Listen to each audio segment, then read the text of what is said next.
Live from Tad Gormley Stadium in New Orleans, Crescent City Sports is proud to bring you Louisiana High School football. Tonight, the rivalry continues into its second century as the Holy Cross Tigers take on the Jesuit Blue Jays in a District 9 5A matchup.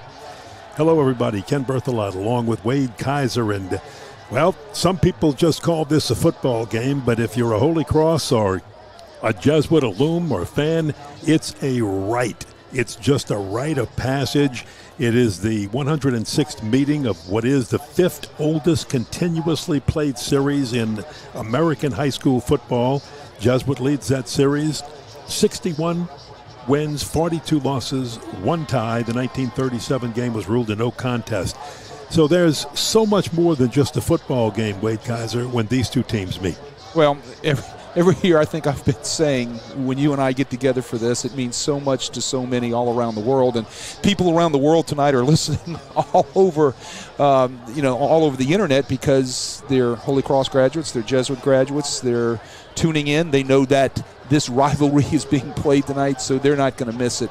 And it's great to have those people listening in and looking forward to a great night. The rain seems to have kind of backed down a little bit, and it's going to be a beautiful night for football. Well, you see it on the screen if you're watching, and this is, as we just said, the 106th meeting. The teams have met continuously since 1922. Jesuit leads it 61-42-1. That 1937 game ruled a no contest. Holy Cross swept 2 meetings last year and won the regular season game 30-0, and then came back and won the playoff game against Jesuit 42-0. And while Holy Cross dominated last year, it also marked a fact that no team in a long period of time had won more than 5 in a row. The Blue Jays had a streak of going form of winning 5 in a row. Holy Cross came back, ended that streak big time, and I guess we'll see if they continue that streak or if the Blue Jays come back and win and start a new streak of their own. If everybody's counting, whether you're in the navy and the gold or in the blue and the white, everybody's counting, right? But the one that they count is the one that is actually taking place tonight, right? And so it's for those bragging rights. And tonight after this ball game's over, everybody in these stands, they know each other. They've grown up in the city either as a Holy Cross family or a Jesuit family. They're going to be out having dinner tonight after this football game, and proud of their kids, proud of their institutions, and proud of their education. Well, Jesuit comes in with a 3-1 record. They lost their opener and then have reeled off a couple of more, 3 in a row, and it's looked pretty doggone good doing it, Wade. 1-0. They won their district opener last week against Brother Martin in a dominating fashion. A good Brother Martin team. Holy Cross is 1-3 on the season, and they really it's hurting a little bit right now because they lost a key player for the Holy Cross Tigers. Claude Johnson went out with a knee injury in the Chalmette game, was not available last week, and the Tigers wasn't able to get into the win column there. He's expected back at no later than the Rummel game, which would be the 8th game on the schedule, but could come back possibly before that if things go well with his recovery. Yeah, well, they're in the middle of the 9-5A Catholic League district schedule now, right? And Claude Johnson's a player, right? And, yes, and he is. He wants to show up. He wants to play. He wants to represent. He's going to do everything he can to get himself ready to go, and I'm sure the medical staff at Holy Cross is doing that. You're talking about the Holy Cross schedule. Look, they didn't play any patsies here, right? E.D. White, one of the best football teams in the state in their division, they were in a close one with them, 14-27. They lost that one. De La Salle, which is always a tough game. De La Salle of late has always played up in their class, in their schedule, played up in classification, and then of course the. But you know what happened in that De La right? Salle game too? In the De La Salle game, which Holy Cross came back and won 42-13. That's when they inserted Claude Johnson, the guy we're talking about. They inserted him at quarterback, and so they took him from running back because Holy Cross has 3 running backs that last year accounted for over 2,000 yards rushing. So they put Claude Johnson at quarterback, and things just took off when they beat De La Salle.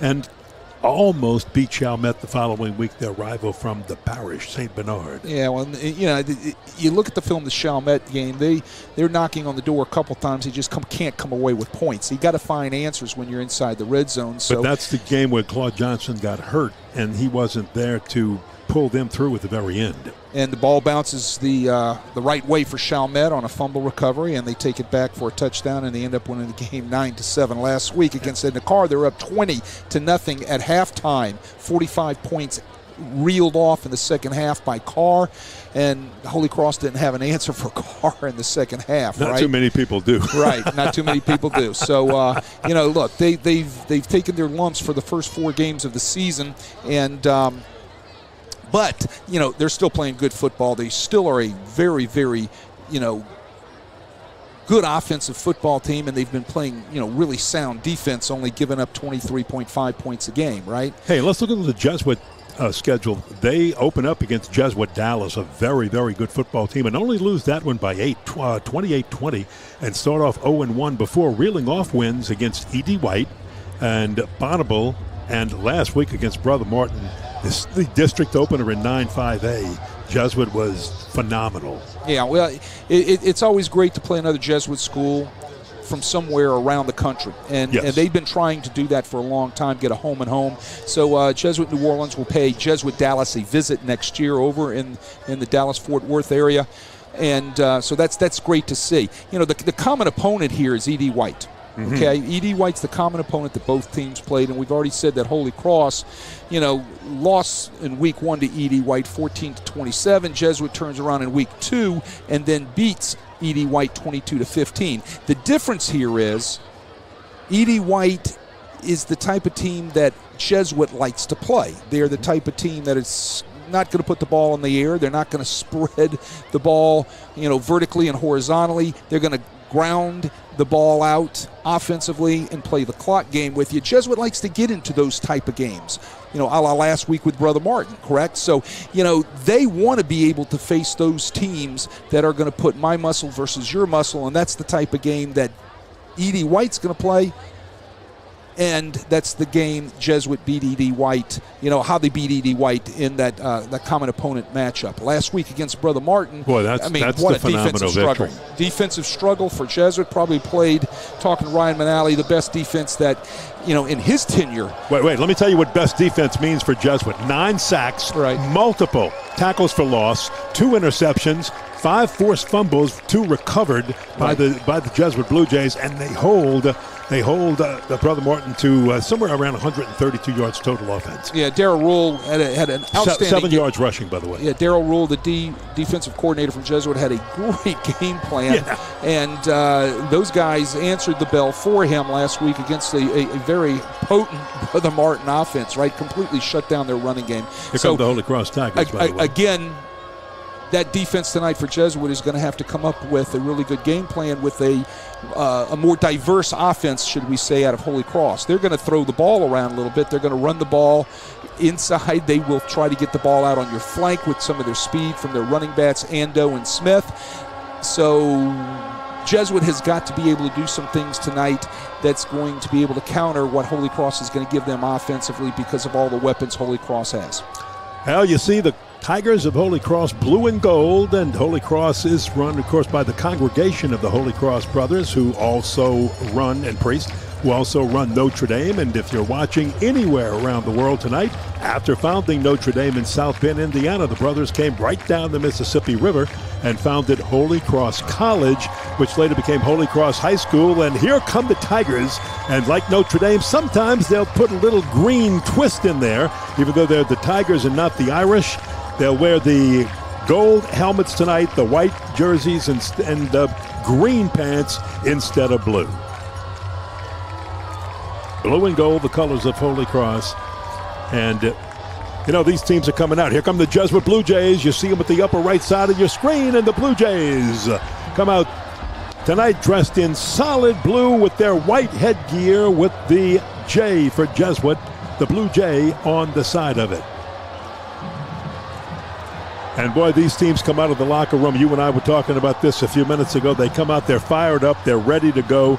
You look at your clock at 7:14. Guess what? There's probably going to be a few pregame, I don't know what you call it. Whatever festivities. You call it. Festivities, thank you. The other word I can't say. Yeah, because you were a head coach and you come out of that locker room, you could tell the teams are fired up coming out the locker room. They want to go out there. They want to hit. Now the bands are going to come out on the field, and we're going to have a little bit of, a number of things are going to happen here. Are the bands going to wrestle? They're going to get together. They're going to come together, and as part of the rivalry each year, an alumnus from each school who has had a distinguished military career is honored here in the pregame. Holy Cross Colonel Jeffrey Fauché, class of 1970, who dedicated 28 years to the United States Air Force, has served as a senior aviator and intelligence officer throughout his distinguished career and has held numerous pivotal roles that showcased his expertise and leadership, is being honored. Fauché served as the Deputy Director of Information Operations Technology and the Chief of the Office of Military Support at the NSA. This is Colonel Jeffrey Fauché, class of 1970. He commanded the 26th Intelligence Group at Ramstein Air Force Base and the 303rd Intelligence Squadron, known as the Skivvy 9, at the Osan Air Base. Additionally, he directed advanced programs at the AFIWC, Kelly Air Force Base, and intelligence at HQ Electronic Security Command, Kelly Air Force Base. Jeffrey Fauché's leadership extended to roles as Chief of Intel Resources and Executive to the Director of Intelligence at HQ USAFE, Ramstein Air Force Base. Fauché also commanded RC-135 Raven EWO, Stan Eval Crew, and that's at the Outfit Air Force Base, and served in the B-52 Crow Squadron at Anderson Air Force Base. Congratulations, Holy Cross Colonel Jeffrey Fauché, class of 1970. Jesuits Colonel Ignatius Liberto, class of 1980, is being honored. He earned a Navy ROTC scholarship to Tulane and became the second lieutenant in the second lieutenant in the United States Marine Corps in 1984. Over his 30-year military career, Liberto served in key leadership roles, including Force Reconnaissance Platoon Commander, Operations Officer for Joint Special Operations, and Commander of the 2nd Marine Expeditionary Brigade. He led the Marines in operations across the globe, including Desert Storm and deployments to Iraq, Somalia, and the Mediterranean. Promoted to colonel in 2006, he commanded multiple Marine Corps units, overseeing critical mission rehearsals and operational training for forces deploying to conflict zones worldwide. He also played a key role in planning coalition exercises, including leading an operational planning course for Ukraine's joint headquarters. His distinguished service earned him a reputation for strategic leadership and operational excellence.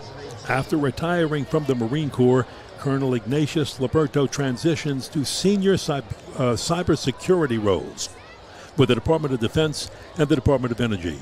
He currently serves as the Deputy Chief Information Security Officer for the USDA, where he leads critical cybersecurity initiatives and also teaches as an adjunct professor at Tulane University. Our congratulations and sincere thanks to both men for their service.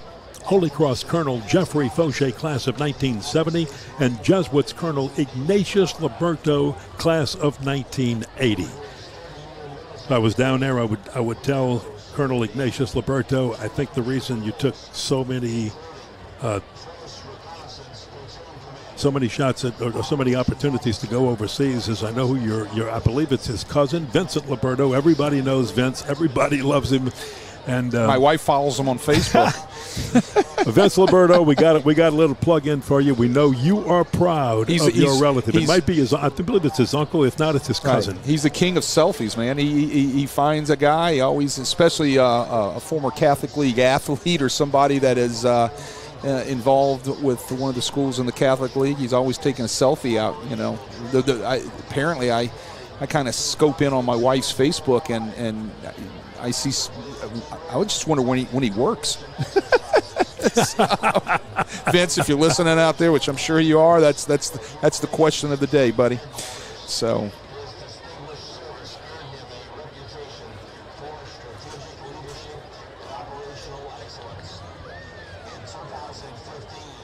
distinguished military alumni of the game from each of the sides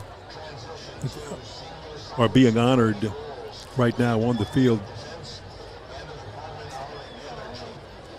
And in just a moment, we will have the invocation by Father Stephen Kramer. Jesuit is the home team for tonight's game. And we'll tell you why they're reading what we just read to you about both of the distinguished alumni. Holy Cross and Jesuit captains did meet with the officials at the center of the field. Holy Cross won the toss. They elected to defer. Jesuit will be receiving. And as you watch from the press box, we'll be moving to our left.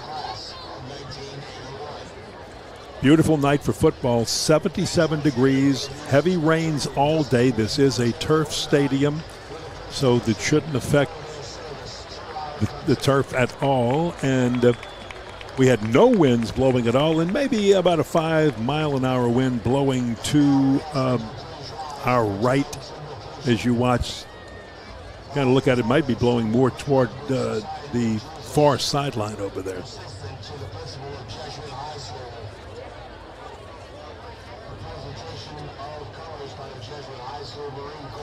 So in just a moment, we will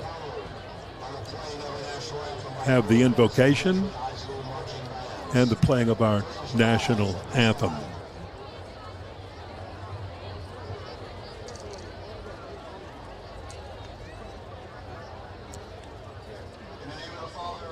And this is our invocation.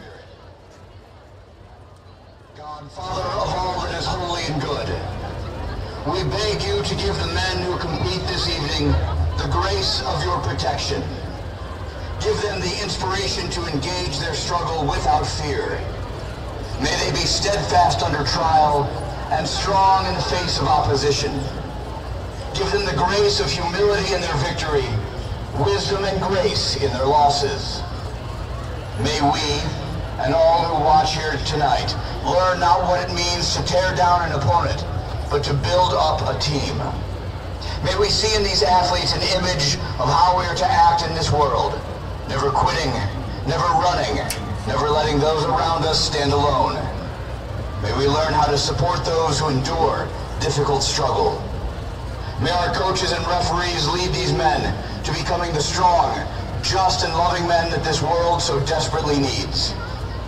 As iron sharpens irons and one man sharpens another, may all of us here come away from this experience ever more dedicated to doing your will in this world, come what may. We ask this through Christ our Lord. Saint Joseph, pray for us. Saint Ignatius, pray for us. In the name of the Father, and of the Son, and of the Holy Spirit. Amen. The Jesuit and Holy Cross bands will come together for the performance of our national anthem, which will be conducted by Master Gunnery Sergeant Dwayne F. King, the 40th drum major of the President's own United States Marine Band and a Holy Cross alum.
Oh, that's our national anthem by not only the Jesuit and Holy Cross school bands, but by the Holy Cross Alumni Band, and again led by Master Gunnery Sergeant Dwayne F. King, the 40th Drum Major of the President's own United States Marine Band.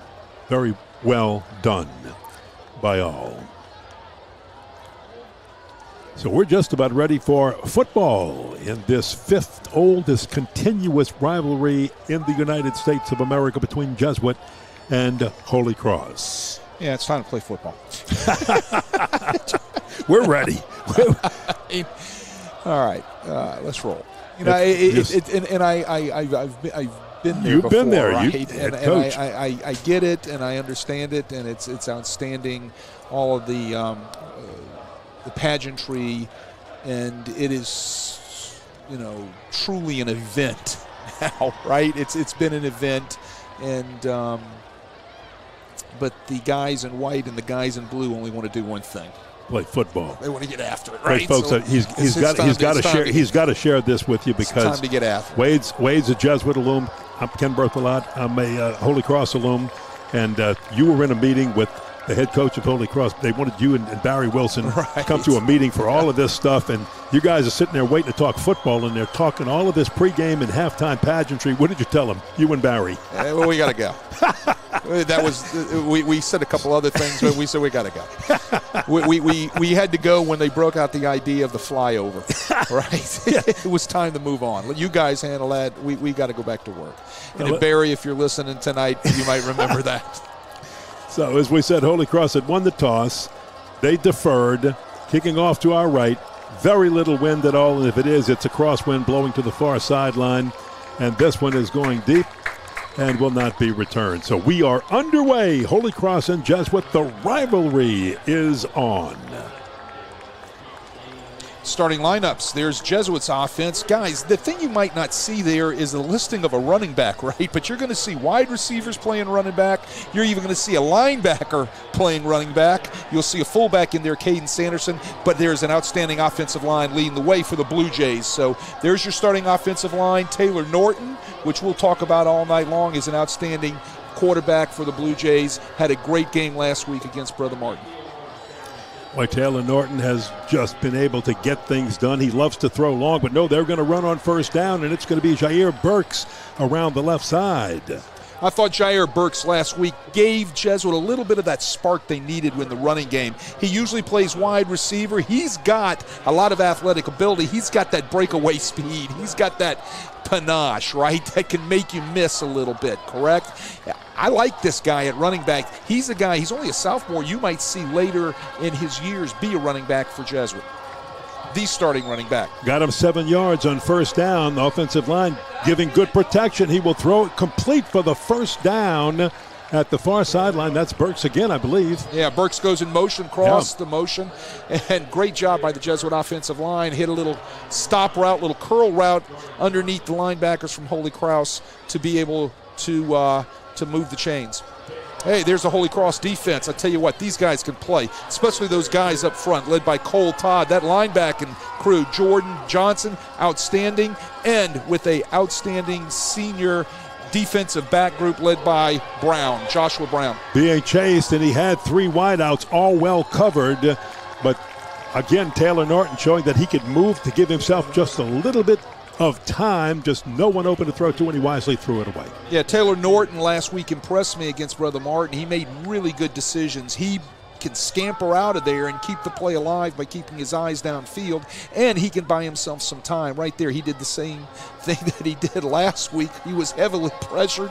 What does he do? Throw the ball away, make sure he comes back to play another down. But, man, his target, he's looking for Jair Burks, number 2, wherever he's at on the screen, and right now you see him coming in motion and lining up right behind Lauray, and using Lauray as a little bit of a screen cover. Can't pull it in, incomplete, but he was open and could have grabbed it.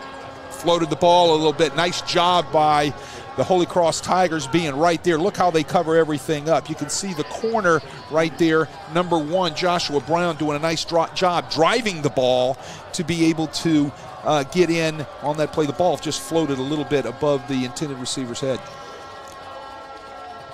Third down, 10. Holy Cross defense trying to dig in right here. We'll talk in just a moment on something I think, even though he didn't tell me this, I think that Coach Scott Watney told the Tigers in the locker room and going into this big rivalry. Here's the toss right side, knocked down. Almost a grab for Calvin McGee. That's who it was intended for. Hey, watch the Jesuit offensive line do a great job here. Pick up the blitz. They bring 6 on the rush. Everything's picked up nicely. Just not a very well delivered the ball. Right there, Cedric Hartman had a chance to get his first pick. Yeah, 4th down 10. Jesuit will have to punt. And that brings in Andrew Bourdelaw, Jr., experienced punter. Had some difficult situations last week and handled them very, very well.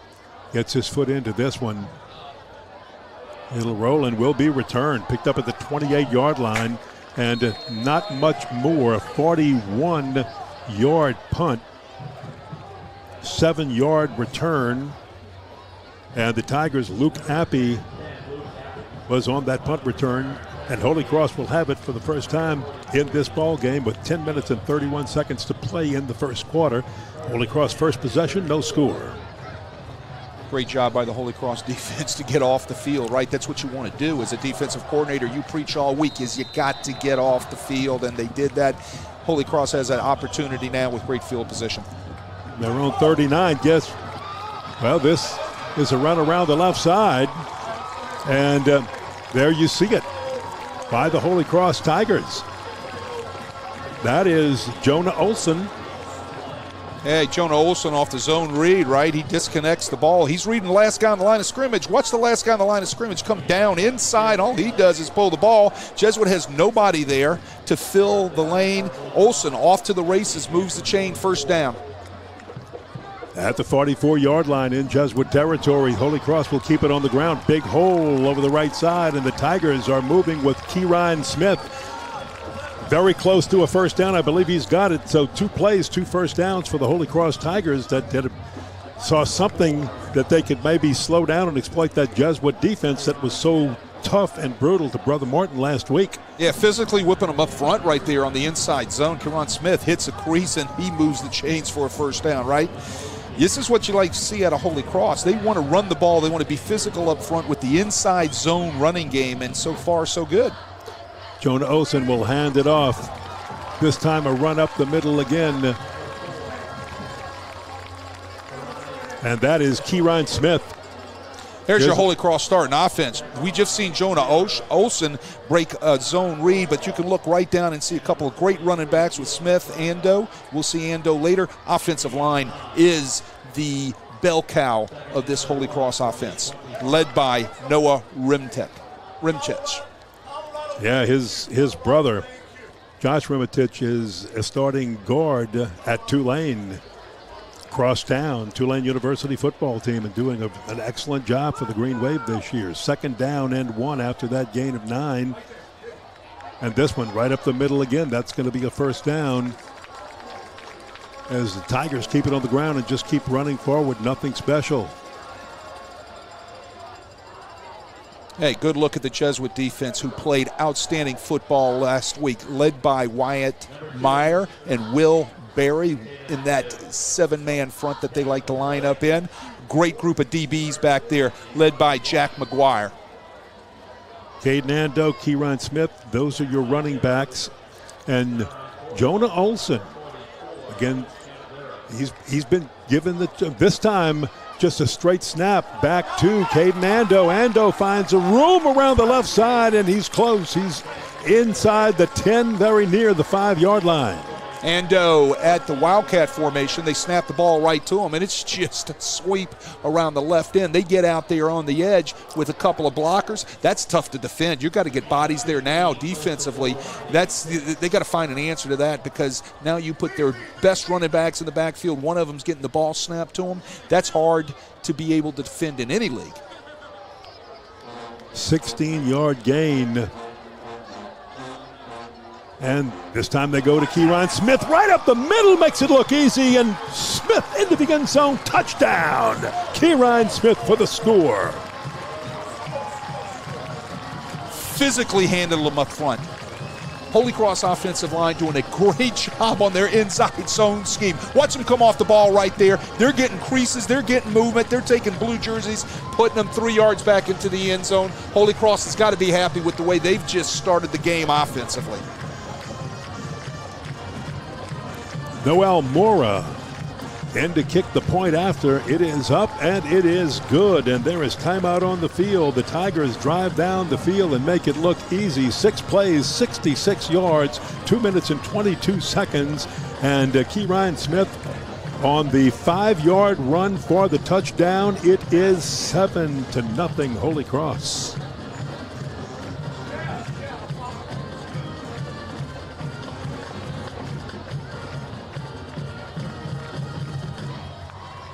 Tonight's coverage on Crescent City Sports is brought to you by the Lamarck Automotive Complex in Kenner. Lamarck Ford, the #1 Ford dealer in the Metro New Orleans market. Must be a reason, says Ronnie Lamarck, and there always is. Yeah, great popcorn. Yeah, you better believe it. And you get to visit with Tommy and Timmy and Dennis, and whenever you go over there. And if he's around, he's singing, right? I mean, there you go. I mean, you get the show, the popcorn, and the car. And if you're real nice, you might even get a CD. But you got to be real nice. Best of Lamar. There you go. Wow, what a drive by the Holy Cross Tigers against a defense that was dominant last week, which just shows you what a difference a week can make, doesn't it? Yeah, making a statement right there. Couple things noticing on the defensive side for Jesuit. Will Berry wasn't present in the defensive line in that series. He got hurt last week in the first quarter. We don't know if he'll make an appearance here tonight. Also making an appearance on that defensive line for Jesuit is Zyron Forstall, who got hurt last week in the fourth quarter, who was all over the place in the fourth quarter against Brother Martin. He's out there playing, but he's got to be a little bit gimpy. Yep. Now let's...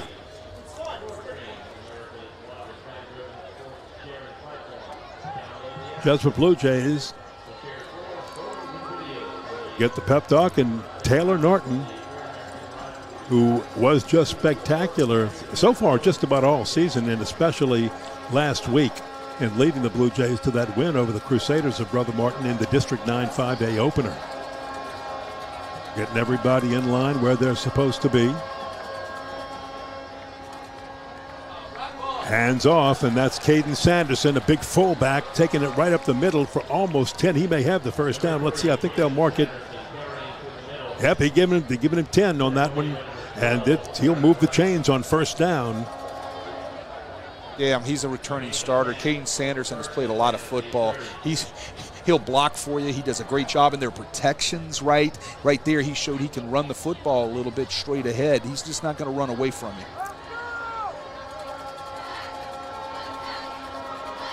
Well, right now, one of the young sophomore wide receivers, Gavin Lynn, was kind of asking, what am I doing? Where am I going on this one? And the fake throw, but the run right up the middle, and that's, again, Sanderson moving 24 yards on the game, and Jesuit showing, hey, we're going to answer that drive with one of our own, and they have on the first couple of plays in this one. Well, last week Jesuit was looking for a running game. They've been looking for a running game all year long. Hence, they've been playing 6-7 guys at that running back position tonight. Well, maybe they might have just found one tonight with Caden Sanderson right up the middle on the counter play right there. He's off into the secondary. He's, big dude, thick dude, right? He's 215 pounds, 5'10". He's hard to bring down by a safety. Now at the Holy Cross 46-yard line. They'll keep it on the ground, go straight ahead, and that once again is Caden Sanderson. He's become the workhorse here. 7 more for Caden Sanderson. My goodness. Well, it's been the Caden Sanderson show. Right. I mean, right now he's got the hot hand. So Ryan Manali, if he's got the hot hand, he's going to stay on the field. He's going to play. They seem to have found something in their little counter scheme with the kick out and the seal, creating a crease for Sanderson to be able to get up in there and all of a sudden pop into the secondary. Sanderson on the season, and they're going to try to come with Sanderson again, has rushed 33 times for 108 yards and a touchdown coming into this game tonight against the Holy Cross Tigers. He bounces it outside. Everything's plugged up by those white jerseys. Nice job by the safety coming downhill, Terrence Ransom, to make that tackle. But just to show you how game plans can change from week to week, last week in the Brother Martin victory for Caden Sanderson. 1 rush for 9 yards. There you go. What a difference a week makes. Straight ahead for the Jesuit Blue Jays again, because that's where they're having all the success, and this time they go to Riley Rubion. So Rubion with his first carry of the game, and somebody outside of Sanderson. This time they will throw it to the right side, caught by Jair Burks on the right side, trying to dance away. Ball's loose on the ground. Who's got it? Burks had the catch. He was dancing around, trying to make something happen. Looks like the Tigers might have it. Yep, they sure do. Yeah, recovered by number 10. Luke Appy. Luke Appy comes up with the ball. Look at the RPO. I said that Jair Burks has a little shake with him, right? There's a shake. Oh, they missed a block in the back right there. Bad block in the back. The ball just pops out of his hands, and Johnny on the spot right there. Luke Appy comes up with it for our first turnover of the game.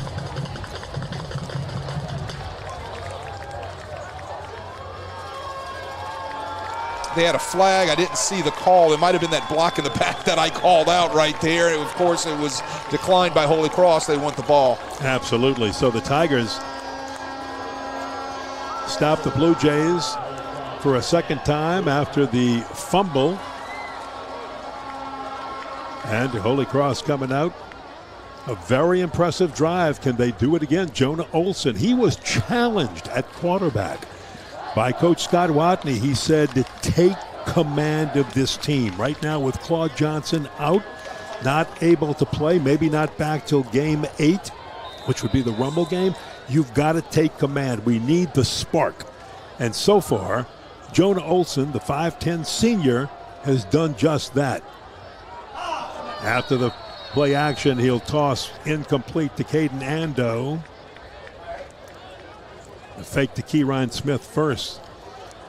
Claude Johnson, who you're not seeing tonight, or at least not right now, but probably not for the next couple of games, along with Caden Ando, number 2, and Keyron Smith, number 4 in the backfield.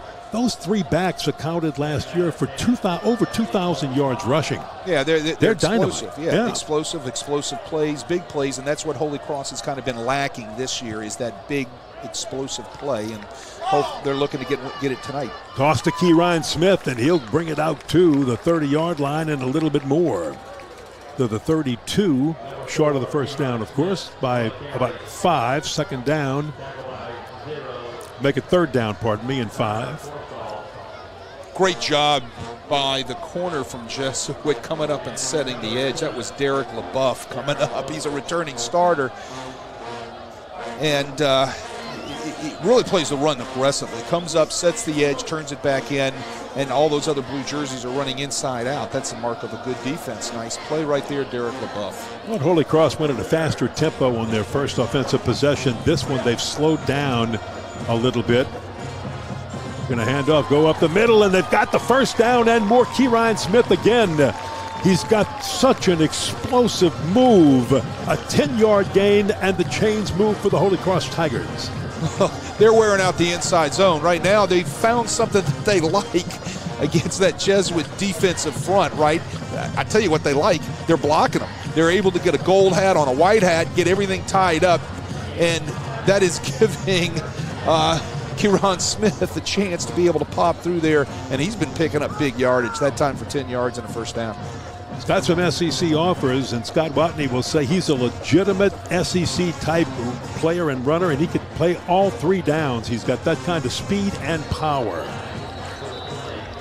Straight ahead, flags are down.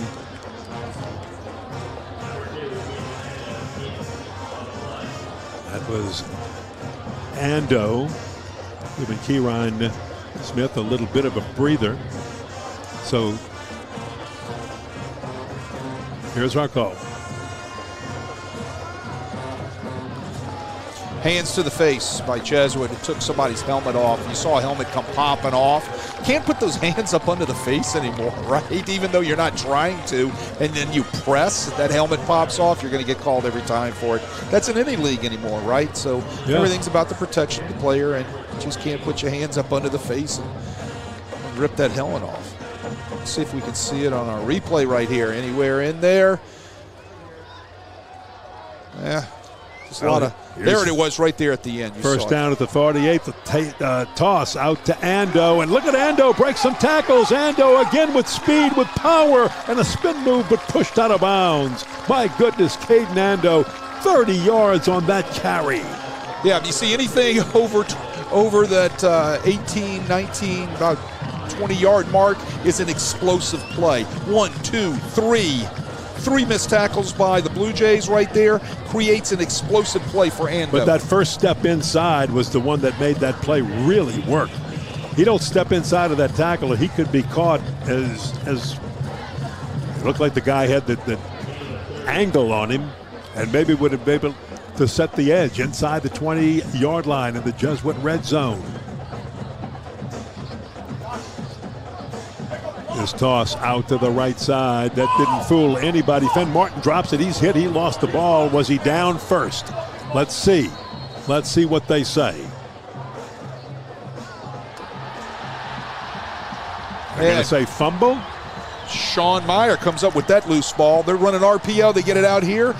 Missing blocks. The guys in white right out there, the Holy Cross Tigers wide receivers, didn't block anybody out there, and they paid for it, right? So the ball gets popped out on the ground, and Sean Meyer comes up with a huge turnover to thwart a Holy Cross drive. Well, Jesuit fumbled their second possession away, and Holy Cross returns the favor, driving down into Jesuit territory and fumbling the possession away. So the Blue Jays will take over at their own 20-yard line.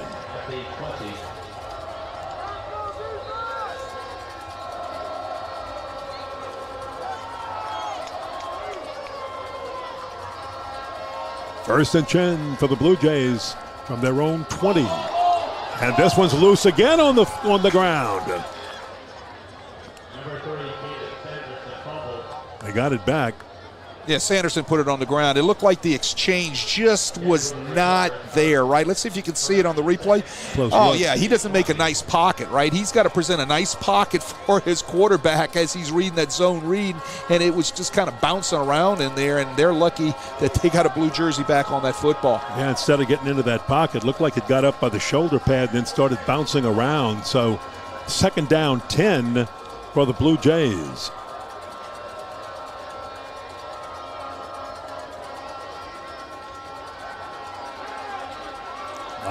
Horton going long with it. Incomplete.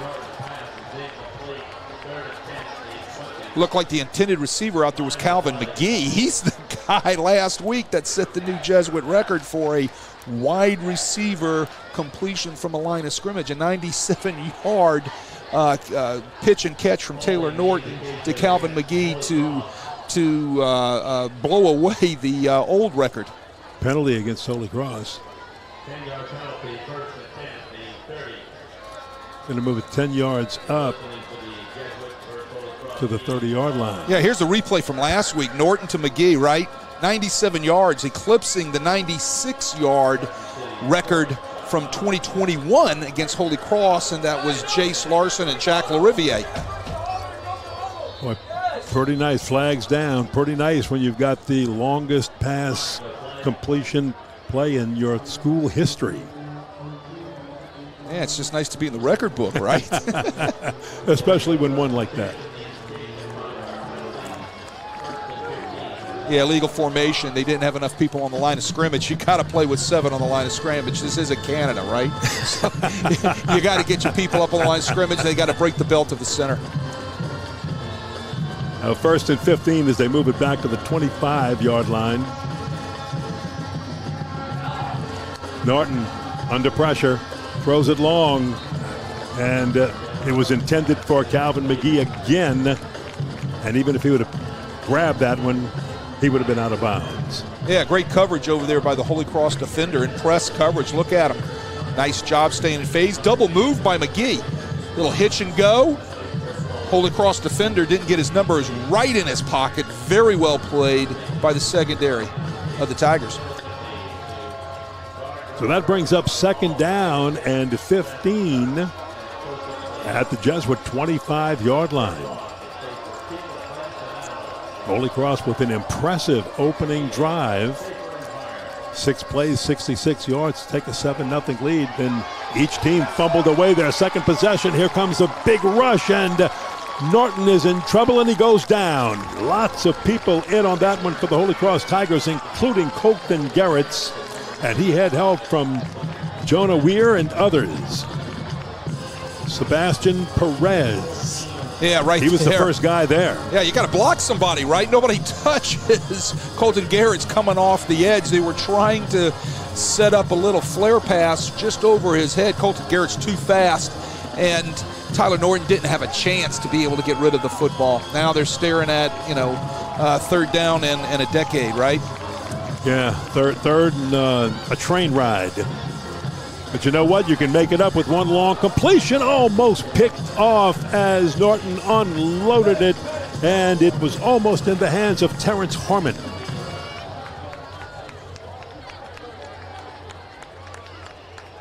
It's good as a punt right there, right? So they were trying to just get the ball out of there, so now they're going to end up punting the ball. But you can't, you can't let down on your protection right there and take that type of sack when you're going to give up the ball and you're not going to be able to flip the field, and you're going to give Holy Cross's offense, which you haven't stopped all night, great field position. Frank Finnicle was the receiver closest to that pass, may have been the intended receiver, and this is going to send Andrew Bortle on a couple of yards deep in his end zone, and he'll punt it out nicely. And Appy on the return.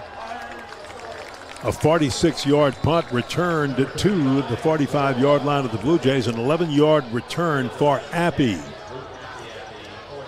Oh, here we go. Appy for the Tigers. Wait. Here we go again. Holy Cross taking the ball over in Jesuit's field position, right? Again, that's what that sack does for you. That's how it changes the whole dynamic of field position for your offense, right? So now you're looking at third and way back there. You defend the deep pass. You got a punt from almost your own end zone, and you're taking the ball over again at the Jesuit 45, 46, right? And hey, Jesuit just has not found an answer for this Holy Cross running game. Well, let's see if the Tigers can find a way to hold on to the football, as Jesuit's been trying to do the same thing. And this one, the fake, and Jonah Olsen on the keeper around the left side for a few.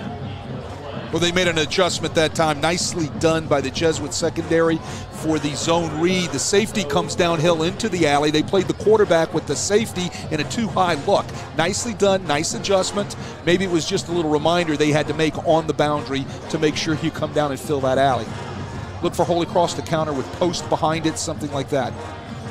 Well, they'll hand it off. They've had success with this. Keyron Smith, again, the junior, powering forward.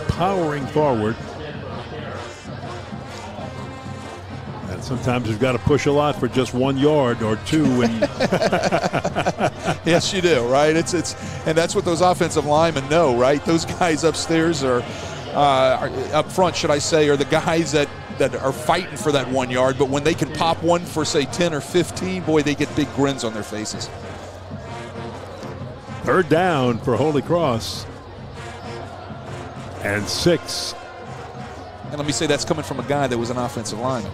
They're going to let this clock run out to end the first quarter and then head to the sideline to talk it over. But after 1 quarter of play in the 5th oldest continuously played rivalry in the United States of America, Holy Cross is leading Jesuit 7-0.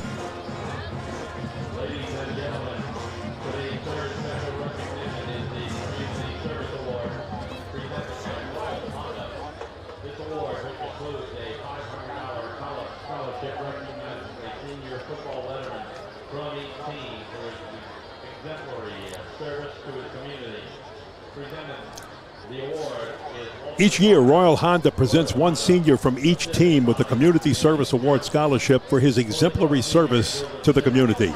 Holy Cross Joseph Zimmerman is a defensive lineman and 2-year letterman. He maintains a 4.67 GPA and is a member of the National Honor Society. He has won many choral awards and sings with the St. Louis Cathedral Choir for liturgies including Christmas Midnight Mass. Last summer, he attended the Notre Dame Vision program in India. He has also participated in the annual Holy Cross immersion programs where students from Holy Cross School around the country come together. Joey also volunteers with his local Knights of Columbus churches and festivals. For Jesuit's Will Allen is also a defensive lineman and a 3-year letterman. Will has served the local community and beyond in numerous ways. He raised $63,000 for leukemia cancer research, volunteered with Grace at the Green Light, and participated in Jesuit's service trip to Brownsville, Texas. Will has also served as an extraordinary minister of Holy Communion and volunteered at the Peristyle residence and beyond his service. Will is secretary of the student body at Jesuit, a member of the National Honor Society, and shot put thrower for the varsity track and field team. Congratulations to both, and thank you to Royal Honda for recognizing these Community Service Award winners. Jesuit's Will Allen, a defensive lineman and a 3-year letterman, and Holy Cross's Joseph Zimmerman, a defensive lineman and a 2-year letterman. Very, very impressive, guys. Yeah, extremely, and that speaks well for both schools, both institutions. Look, those two guys are getting the award, but I tell you what, that sideline is filled with players just like those two guys that are about service to the community, and you just can't speak enough about both institutions on how they help out in the communities here in the city as well as around our country and the world. Absolutely.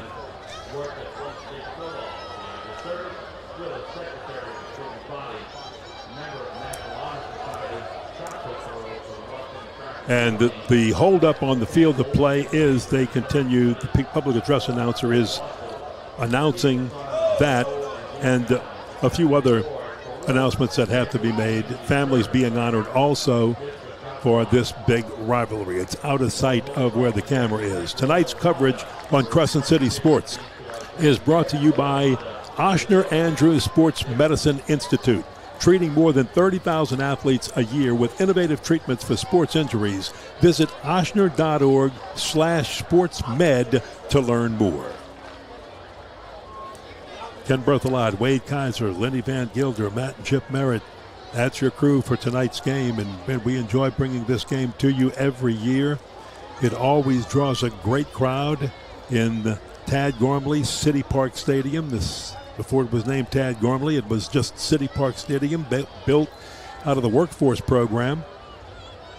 Were you around then?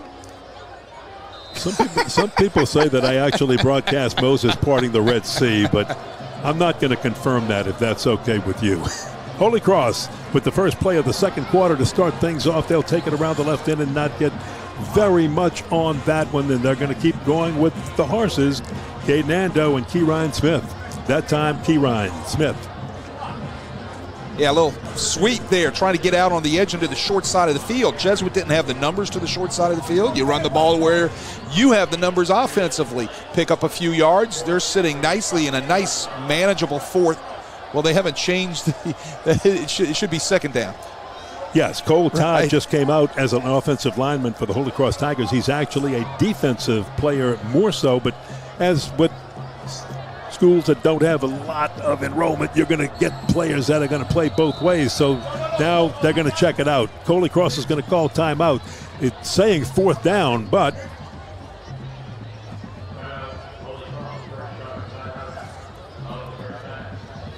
well, I don't know if it's something that they need to talk to the officials about to get that right, or if it's something that they didn't have right with their offensive personnel or formation or something of that nature. They decided to go ahead and take the timeout to get everything right because as in close football games as this thing is right now, every play, could mean the difference between extending your lead or not, right? So let's get things right. Let's get things right. Absolutely, without question. And that's exactly what they're doing right now. Holy Cross has got an opportunity here. Very, very special. Look, with the loss, as we said, of Claude Johnson, you're not seeing him on the field tonight for Holy Cross. He's one of the three great running backs. They moved him to quarterback. They started out really well with that. Then all of a sudden, Claude gets hurt, and they lose to Chalmette on the scoop and score by a Chalmette Owl late in the game. Excellent play by the Owls, one that really hurt the Holy Cross Tigers. And that was kind of, with Claude being hurt, it was kind of popping the balloon, so to speak. So it's still fourth down. Here we go. No, it isn't fourth down. They haven't changed the thing. Well, I don't know why they're saying it, but he's in trouble under the big rush, and Olsen goes down under that big rush. Let's see if the maybe it was fourth down. Okay, so somehow we lost 2 downs. But there you go. There's a sack. That's huge for Jesuit. Nobody blocks the backside end. Coming off the backside end right there was a clear shot, and I believe that was Zion Forstall coming from his defensive end position. With help from Griffin Ellis. With help from Griffin Ellis to get home. Ball's over, so it was 4th down. That's our mistakes. Somewhere we lost 2 downs. I think in the excitement of it all. So, but anyway, Jesuit takes over in good field position. They're looking to build on that run. This is their best field position, starting with so far at their own 45-yard line. Taylor Norton at quarterback. He has really answered the bell this year for the Blue Jays. And he'll hand it off. That's Jair Burks around the left side. He'll get a few before being run out of bounds over there. A lot of speed can be expected from Jair Burks. Well, he's the guy that has, as I said, a little shake and a little speed. They like to try to get him outside, and I think they're going to, build his repertoire as a running back. Plus, he plays wide receiver. He's only 160 pounds. They're going to have to get him a little stronger in the weight room to take the pounding at the running back, right, Ken? So, look for him to run the ball with the speed on the outside to try to be able to get some of those quick moves that they say that he possesses. Burks, number 2, is listed as a wide receiver, but they're trying out a lot of different people at running back here. And that time it's Caden Sanderson, the big fullback, that's going to go forward. But Burks has got the speed, like Wade just said, that he can be that tailback, that running back you're looking for, especially when you've got a guy like Caden Anderson at fullback who just ran the ball, who can really block or open up, lead you into the holes and wreak a little havoc with the defensive line. 3rd down short. That is Caden Anderson standing next to quarterback Norton. He'll take the handoff. Anderson tripped up as he falls forward. Is he close? Does he have it? It's going to be very, very close. It's going to be inches. 4th down and inches. Well, they actually say his knee went down a little further back than I thought. Terrence Ranson makes a big play from his safety position to bring down Sanderson right there. You can see he goes low on him and trips him up. This is real close. Look possibly here to try to draw him off sides. Some sort of hard count maybe. Well, the coaches in the press box were calling for a timeout. They wanted a timeout, but they're not going to get it. So let's see what happens. He's going to run up to the top. Everybody's going to get close. Trying to draw Holy Cross offside. They didn't do it. Going to do it again. There's the snap, the push forward. It's going to be close into that pile. It's hard to tell. The push forward. Each team saying they did their job. It doesn't look like he got it. And where the official has spotted it, it looks to be short. Let's see if they will bring out the chains. I don't think they have to. Boy, Holy Cross did a good job of just condensing down and not letting them go low and underneath the defensive line. Well, all levels you're seeing the tush push now, right there. It just didn't work. Holy Cross does a nice job getting beneath the Jesuit offensive line. Low man wins in the game, right? So Holy Cross got lower, got a little pushback on the guys in blue, and the ball's going over on downs. Wow. So Holy Cross here in this second quarter with 9:35 to play before halftime and leading 7-0 as Jesuit did. Pretty good field position at the Holy Cross 44. Jonah Olsen was charged with give us the spark. So far he has done that for this Holy Cross offense. Quick throw to Ando. Caden Ando gets a few, not many. Yeah, Gio Matranga, the fine Jesuit linebacker, does a nice job evading the block and coming up with the tackle in the open field. Ando, a good runner, but he's also good at catching and running. And he's got that little burst of speed. He's another one of these guys that, again, Scott Watney says he gets to the next level in a Power 5, he could be a 3-down player there. This time Olsen tries to go left, breaks a few tackles, continues to break tackles. It looked like he was stopped and wouldn't get much, and somehow Olsen just played Penn and Teller, and the escape artist gets the first down after a gain of 10. Look at Bo Metalowski here.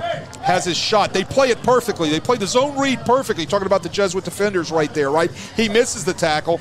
Olsen could be that spark that you were talking about, Ken, that Scott Watney was looking for, and so far he has been that spark for this offense, in my opinion.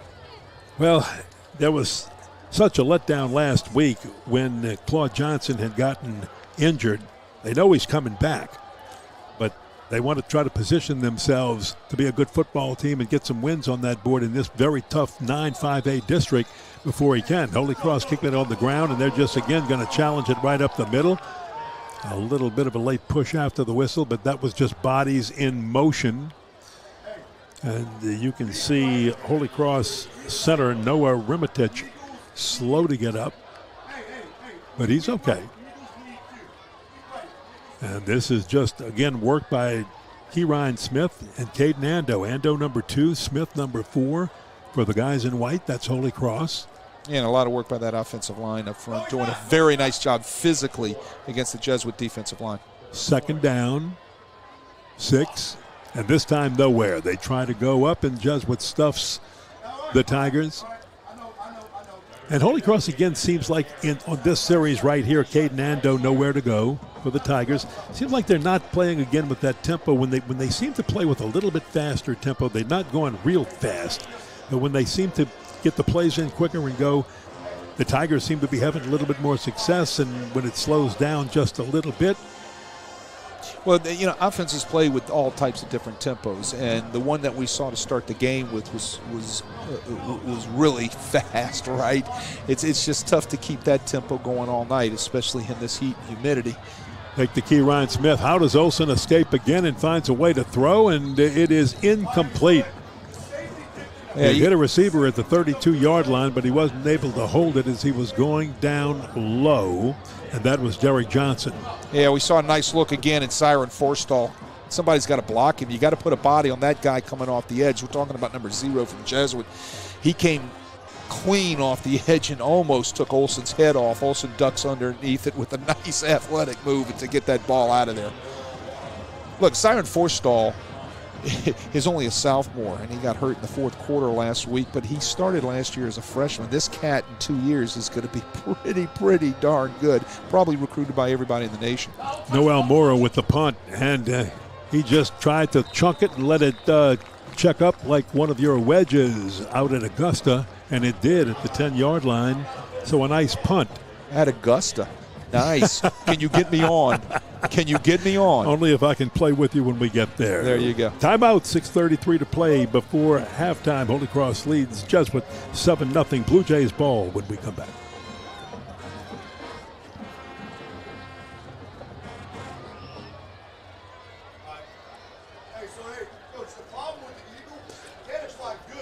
The Notary Shop has locations in Metairie, Kenner, Harahan, Marrero, and Homa, offering notary services and title transfers, and is an authorized service provider for the Office of Motor Vehicles. Visit notaryshop.com and find the location nearest you. First down run there, a little inside zone, which we've seen out of the Jesuit Blue Jays. Going to bring up second down. It's a nice little 3-yard pickup. Jesuit's still looking for that running game, right? They've had some success tonight. Here's a look at it on the inside zone. Let me see if we can get who that running back by committee is right there. Didn't get a number that time. Well, Jair Burks is the running back now, and he'll take this handoff. He'll go left, and he is lassoed and thrown down by Maxwell Landry. And I think we have a flag on the play. Yes, we do. It's up in the upper right side of your screen.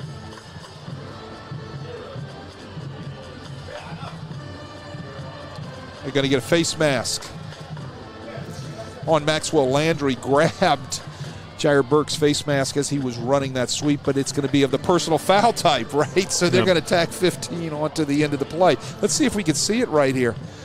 Burke's trying to bounce. Oh, there it is. Oh, yes, right there. You can right see the yank down right there. He just got a hold of it, and he just didn't let go. You don't let go, you're going to get some pull, and you're going to get a 15-yard personal foul type of face mask. Another gets the Blue Jays out to their 27-yard line. Roniger is the running back. He's a linebacker, but they'll use him when it's time to go up the middle and just try to get something moving. He gains 3. James Roniger, the senior. Yeah, Roniger also plays defense, so he's getting reps on offense. He's getting reps on defense. Again, running back by committee, looking at 26 now at the halfback on the side of Taylor Norton. Rushed 24 times for 93 yards coming in, so they use him, and they use him a lot. And sometimes he'll just push in that slow grind game and work his way to where he's got to do it. Another 4 for him. Another 4 for Roniger. Right, and that brings up third and manageable. They've got to stay in between the sticks. That's what they want to do. Third and manageable is what you want to be able to call if you're an offensive coordinator. Last week, Brother Martin could not find a way to stop Roniger from picking up 4 or 5 yards almost every carry, and sometimes a lot more going up the middle like you see it there. Here's third down and about 3. Here's the toss out of the backfield, dropped by Burks. Jair Burks just shaking his head. He knows he had the first down if he catches that ball. Yeah, I'm shaking my head. Ryan Manali's shaking his head. Everybody from Jesuit shaking their head. I'm shaking my head from the standpoint of being a head coach that you got to catch the football. That's the first thing I'm telling the kid when he comes off the field. Dude, where did it hit you? In my hands, coach. Catch the ball, right? I mean, you got to catch that football at every level. Now that brings Andrew Bordelon out to punt it away for the Jesuit Blue Jays. He'll be punting from his 20-yard line. And timeout called by Holy Cross. That's their second timeout of the half, leaving them with 4:56 to play in the first half. And I'm not sure what they saw to want to call that timeout. But we'll figure it out in just a moment.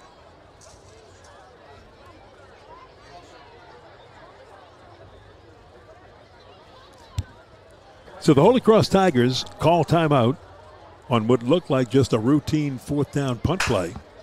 And not quite sure what they saw, why they wanted to call that timeout. Could have been a personnel thing. You got 10 guys on the field, even though it looks like they had 11. Could have been that they're drawing up or making sure everybody knows that they've got a block on and they want to make sure their assignments are sound. You know, it could be a couple of things, right? So, you know, you got 3 to use. When you got to use them, you just want to make sure you're using them for good reason, right? Nothing used to get my ire up anymore than when we had to take a timeout because it wasn't a good reason. Bordelon will put punt standing on his own 20. Luke Appy, the defensive back, standing back at the Holy Cross 30. Backs up a little, calls for the fair catch, and makes it at the 25-yard line. A 41-yard punt by Andrew Bordelon, who's just been in the 2 games I've seen him play, which was last week against Brother Martin, and tonight he's just been excelling. Well, flipping the field, right? And that's a weapon for your defense when you can get your opponent backed up a little bit because your punter does his job and gets the ball flipped out of your end to their end, right? Used to love those guys when they could do that. When they couldn't do that, I didn't love them. Spoken like a coach. I like it. Oh, man. Man, look, it's tough being a punter or a kicker, right? I mean, you either come off the boundary next to the coach or you come off the boundary way away from the coach, right? Cole Todd, a defensive lineman, is big number 70, lined up on the left side and almost like a fullback on the wing, hand off to Kieran Smith and just nowhere to go. Looks like a loss of 2 there. Yeah. James Roniger. There's your running back. Now he's a linebacker making a tackle. Well, he brought another offensive lineman in to try to give a bigger guy a chance to block at the point of attack, but everything in blue right there penetrated that particular play, and Roniger was the guy that came up with the tackle. Look, Roniger's a senior. He's seen a lot of football. since he's been playing here at Jesuit, right? And I love to see a guy get a chance to make a tackle on one side of the ball, and then, hey, you want to run the ball? Oh, absolutely, Coach. Let's run the football, right? So that's fun for him, and that's things you'll remember for the rest of your life. And he's really good. Low snap picked up by Olsen. Quick toss out and just tried to get something out of it positively and make up for some of the lost yardage, those 2 lost yards before. He does and gets it back. And again, that's Keyron Smith. So he gains a few. It's 3rd down 10. Yeah, I'd love to see Holy Cross get back into their tempo stuff like they started the game with, just, picking up the tempo a little bit and trying to, I guess you would say, push the envelope a little bit more. Jesuit's doing a lot of stunts up front, slanting to the field and things of that nature to try to get an extra body or half a body towards the numbers of Holy Cross. Keyron Smith shifted over to the right side of Olsen, then turns around and catches the football, but is tackled short of the first down by Gio Matranga. He's getting up gimpy. 8-yard gain. Good open field tackle by Matranga. Yeah, to save the first down. Keyron Smith's kind of walking off or jogging off a little gimpy there on his left leg. Now that brings the punter and the place kicker, Noel Mora, onto the field for Holy Cross. And he's got to try to flip the field. Jesuit still with a lot of time, just under 3 minutes to go in this first half. Big rush was on, but he gets the kick off. Beautiful punt.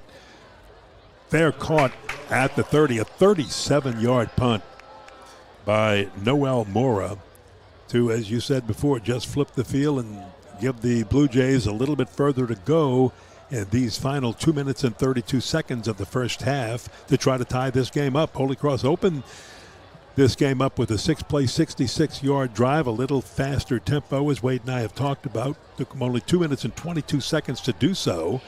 And it was Keyron Smith scoring on a 5-yard run. And since then, it's been opportunities, but a couple of fumbles by each team killing a drive. Both teams turning it over on downs to kill a drive. And let's see if they're going to try to unload some long ones, which they did against Brother Martin last week. Here goes one by Norton Long, but the defender falls down, and it's way over the head of the intended receiver for the Jesuit Blue Jays. Yeah, it looks like that was Logan Sturbkow running the vertical. They were running 4 verts right there, and Holy Cross had it nicely covered with a too-high secondary running step for step with the vertical. Jesuit's going to take a shot. That's what they're going to do. They're going to try to stretch the ball vertically. They feel, and it's true, that's going to open up the running game a little bit, right?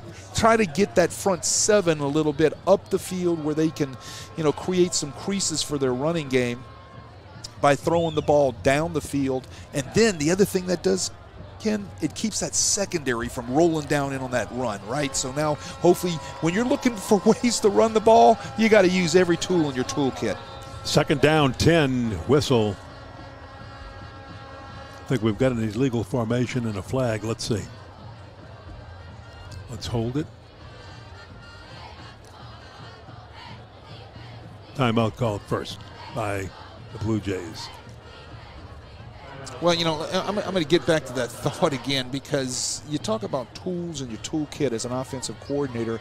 When you struggle at one aspect of your offense, you can't run the ball, you can't throw the ball. So what do? You take what you do well and try to get it to help you do the things that you don't do well better. Well, if you can't run the ball, then let's keep the secondary from getting down in there in that box, right? And adding other guys down there that you got to try to run against. So what do? You got to take shots. Last week they took shots against Brother Martin. They took a lot of shots last week. They completed them. Tonight, I think I've counted 4 shots here tonight, and the Holy Cross secondary is right on cue. So they're doing a great job. That means Holy Cross is trusting their eyes in the secondary, doing what they got to do, and making sure that they're reading run-pass keys, covering the pass when it's a pass, fitting down inside when it's a run. But that's what a good offensive coordinator wants to do. Those are the tools in your toolbox that you've got to make the other tools kind of help out, right? Let's keep those shots. We know they've taken 4, only 4 in the first half this week. Will this be number 5? It might be, but instead, Norton's going to take off and run. He's got a little move to make and makes it well. Big gainer for Martin as he runs out of bounds near the 40-yard line of the Holy Cross Tigers. A pickup of 28 yards, and that puts the Jesuit Blue Jays in pretty good field position with a lot of time to work with. 2:16. Well, they pick up the blitz. They bring an extra guy, right? Talking about Holy Cross. And he does a nice job climbing the pocket. Nothing open downfield. Great job by the Holy Cross secondary. He just takes off and picks up a first down. The Jays are in business in Holy Cross territory. At the 44-yard line of the Tigers, Taylor Norton, the junior quarterback, looking pretty good for the Blue Jays. There's the handoff, and this one right up the middle. It's going. Here goes the Blue Jays inside the 15-yard line. What a run by Roniger. James Roniger, and that's what he does so well, a 30-yard gain. Did it last week. He's doing it again. Oh, my goodness. They're finding some running game, right? But it's excellently blocked up front by the Jesuit offensive line. They did a nice job on the power look. He takes it right off tackle. They get the kick-out block. They get the seal block up on the linebacker. And all Roniger's got to do is run straight ahead. That hole was huge. You could have ran through that thing. Here they are. They're knocking on the doorstep with 1:45 on the clock. And it's ticking.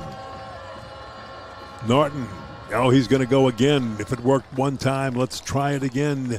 And the clock continues to tick. A gain of only 2. They're going to stick with Roniger. Again, they love him on these red zone runs because he can burst through for that 25, 30-yard gain as he just did a little while ago. But he also can just churn for yardage if you need it. But Jesuit's got to work against this clock. Second down. 8 for the Blue Jays. Hit from behind as he throws. Ball's loose. I think his arm was going forward. Falling on the ball is Jair Burks for the Blue Jays to save it. But I think that's an incomplete pass. Let's see. Unless they rule it differently, it was. Terrence Ranson came from his backside. Watch him coming off the edge on the blitz right here. Nobody's there to pick him up. That arm's coming through, so that's going to be an incomplete pass, but somebody's got to be able to pick that blitz up off backside. He had a receiver open, didn't see the number of the receiver. Had he had another second, he'd have probably completed that for a touchdown. But you got to pick up backside. You're bringing one more than what you have the block with. You better get rid of that ball real fast. Third down, 8. They can make a first down without scoring a touchdown. They're going to come right side. The handoff, Roniger, and he's down to the 5-yard line. And again, Roniger's just so hard to bring down. A 7-yard gain. They're going to go for this. Oh, yeah, fourth down. I mean, you've got clock running, 40 seconds in the half. You're trying to tie this game up. You need 1 yard for the first down. Jesuit, remember, has 2 timeouts remaining. Taking their time as the clock continues to tick. We saw this in an earlier series. They ran back up again, but I think they're going to call a different play here. Either that or they're going to take their time and call timeout. Well, wow, they're wasting just a lot of game clock here unless they're just going to settle for a field goal near the end of this. But well, they're going to run that. They wanted to run the clock down to the point. They wanted to make sure that they had the right matchups out there on the field. They wanted to make sure that they had the right front out of Holy Cross, correct? Yes, correct. They might have not had that right front, so he took the clock all the way down to be able then to call the timeout, bring those guys over. They each have 1 timeout left. Let's make sure now this is what we expect Holy Cross to be in. Let's get our personnel in. Now, Holy Cross is countering down there, right? Holy Cross has seen everything that the Jesuit has done on 4th and short inside the red zone. They've had that thing broken down, for not just this week, but they've had it broken down for the past couple of years with Coach Manali being there. So, if you're Jesuit, what are you calling? What are you calling on this play? I'm giving the ball to Roniger, and I'm letting my offensive line block. I was going to say the same thing. But I'm running power, I'm running counter, right? But Roniger's not in there right now. It's Jair Burks. So there you Roniger's not in there. They've got everybody in close. So there you go. Watch big number 33, Frank Fennicle on the right side. Shows how much I know, right? Let's see if they're just going to push forward, and they do get the first down. It's going to be close. That's going to stop the clock. You got the first down, but you've got 9 seconds left. Holy Cross needs to ask for a measurement on this, right? Because that is close enough with 9 seconds right there. They need to know, because they need to know personnel-wise what they've got to do personnel if they get the first down or if they don't, right? They've got to know what to do defensively, personnel-wise if they get the first down with 9 seconds. That looks really close. He's got to get a little bit lower on that tush push. He's got to go up to Philadelphia and see how they run that thing. Yes. Right? Well, they didn't ask for the measurement, and he did get the first down. And with that, Jesuit called their final timeout of the half. And with 9 seconds left, you've got 2 plays, probably. 2 plays. But you've got to be smart after the first play if the ball is in play, if you don't get out of bounds and you don't score. Do you understand what I was talking about? Reason why you got to ask for that measurement. Absolutely, there? absolutely. Because you've got to know what if they get the first down on either, you're going to have to call a timeout. Now they're lucky Jesuit call a timeout. They might come up real quick and get right back on the ball and run a play. You've got to be able to know what personnel you're running on the field out of a short yardage situation or a goal line situation, whatever it is that the package you want to be in. All right, so now here we are. Probably 2 plays for Jesuit here within this 9 seconds. Well, Roniker is not in there, but Caden Sanderson, a big, burly fullback, got to throw the ball in the end zone. Number 3 next to Norton, the quarterback. 81, you got to throw the ball in the end zone. 81 is just a sophomore wide receiver, Lynn. He's going to look that way, and we've got stoppage of play. Holy Cross, did they call timeout? Yeah, they called the timeout before the snap, right? All right. Holy Cross calls timeout to check and see exactly who's on the field personnel-wise. It's a chess match, It's right? a chess match. So and they're checking to see what personnel's on the field. They know 9 seconds. They're going to have to throw the ball in the end zone. So now they want to make sure that they've got their right personnel that they want on the field. It's a personnel game. It's a game of matchups. It's a chess match. And since Holy Cross called the timeout before the snap of the football, the clock had started. I think what they thought was the snap, so they reset it and put 1 second back on the clock at 9 seconds. It's kind of like you showed your hand. Now you're going to have to change your cards, right? It's But you fun. change. But it's you fun, change. right? You showed your hand. You change your cards. They're going to come back and change their cards. Right. So, right. I mean, it's somewhere it comes down to just somebody's got to make a play. Here's the deal: Jesuits out of timeouts, though. So yes. And Holy Cross has 2 left. 2 remaining. You see it on the screen, folks. So here we go. Blue Jays with 9 seconds, trailing 7-0. First half. Will it come to an end as a tie ball game or not? Bad snap, loose, and it's saved. And Holy Cross will just pound on the Blue Jays. That's they may lose a yard or 2, and that's going to run the clock out. They can't call timeout. That's it. They could not call. The Blue Jays had no timeouts left. They couldn't call timeout to stop the clock. Holy Cross surely wasn't going to do it. This is what they needed right there, just a muff snap, and the Holy Cross Tigers are able to hold the Blue Jays out of the end zone and go into the halftime locker room with a 7-0 Holy Cross lead in this big, gigantic rivalry, the 5th oldest rivalry in the history of the United States, continuously played since 1922.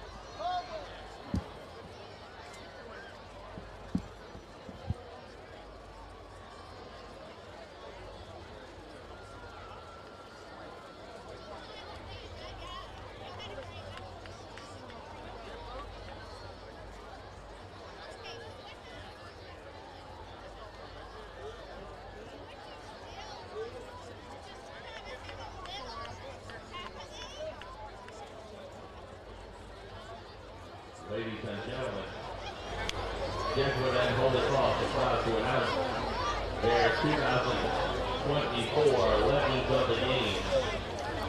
This award recognizes the players. As part of the rivalry each year, an alumnus from each school returns as the legend of the game. We are at halftime, and this takes place at the halftime of every big rivalry game between Holy Cross and Jesuit. Holy Cross leads at halftime 7-0.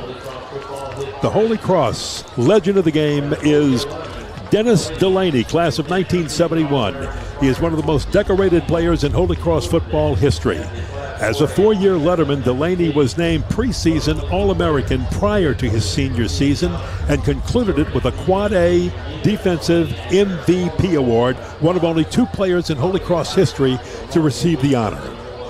During his junior and senior years, Delaney anchored a formidable defensive line, helping the Tigers secure multiple weeks as the number one ranked team in the state.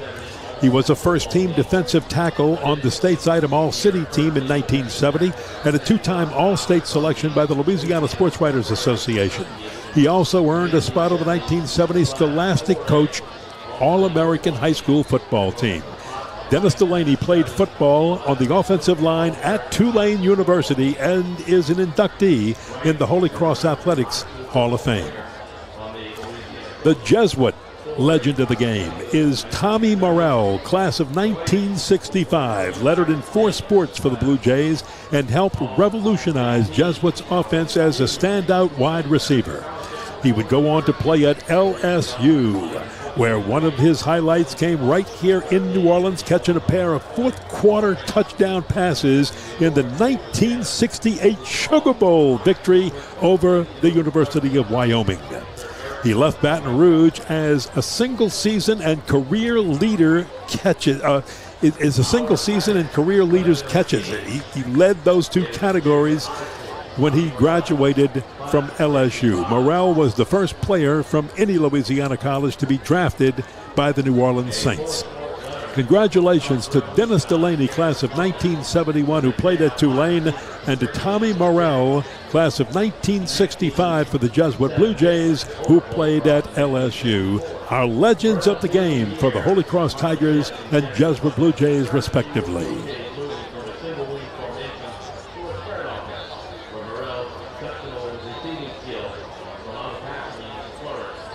His talents led to recruitment by LSU, where he became one of the Tigers' top receivers.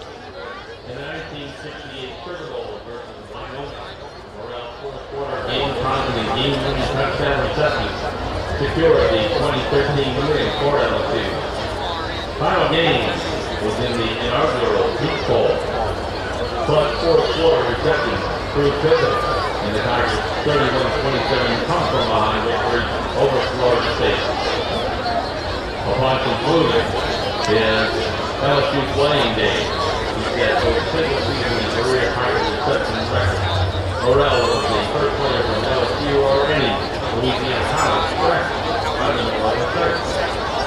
Upon conclusion of his professional football career, he then began building on his childhood musical and creative background. Morrell's creativity led him to the crown and vocal uptown sound productions, where he wrote the iconic Hotline jingle, love that chicken from Papa. Throughout his career, he improved from the teamwork and discipline as well from Harrison and Nick. His legacy continues through his family with his friends on Canada that has done some 30 years ago. His children especially probably Gavin Terry, two number of 3, Kevin Brandon, and Alexa, who lives in Texas with his wife, Sandy. Presenting the award to Tommy Morrell is Jesuit President, Father John Brown.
Good evening, Tiger fans. The Holy Cross School is proud to present the 2024 Holy Cross Tiger Band. The Tiger Band is proud to debut the 2024-2025 field show. Those performing U.S. sports. The band is best joined in the field by the alumni band and the Alumni performing to the Eye of the Tiger, followed by the Holy Cross Victory March.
Go Tigers. Go Band.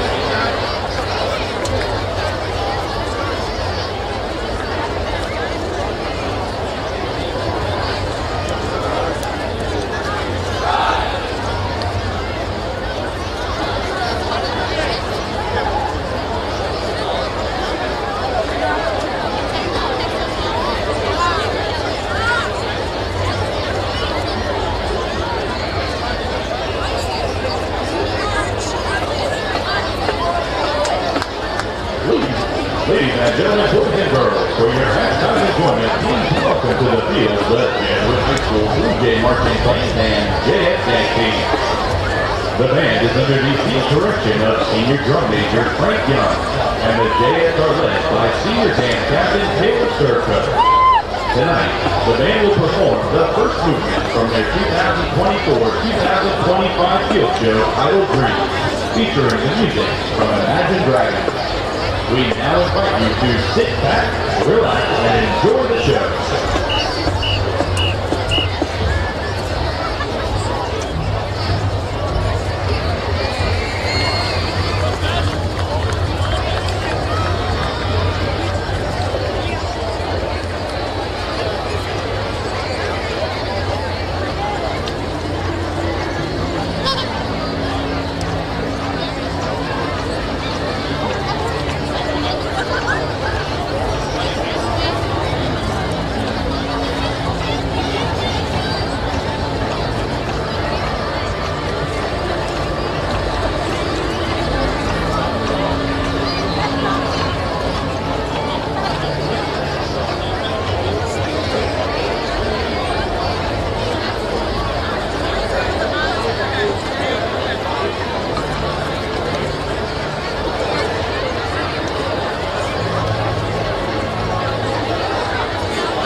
Going to band on the field tonight are 24 young men from middle schools across the greater New Orleans metropolitan area. Please welcome our Blue Jay Band experienced participants. Tonight's performance will conclude with the hit song Word Up by Cameron, featuring the dance moves of JS.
here for your 2024-2025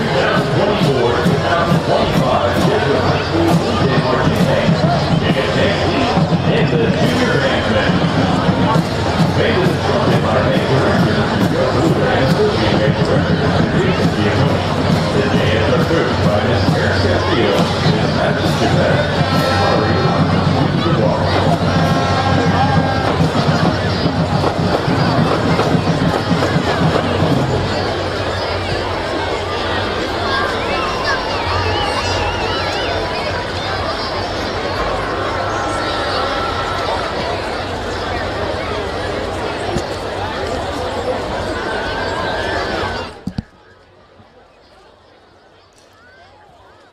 All right, back at halftime.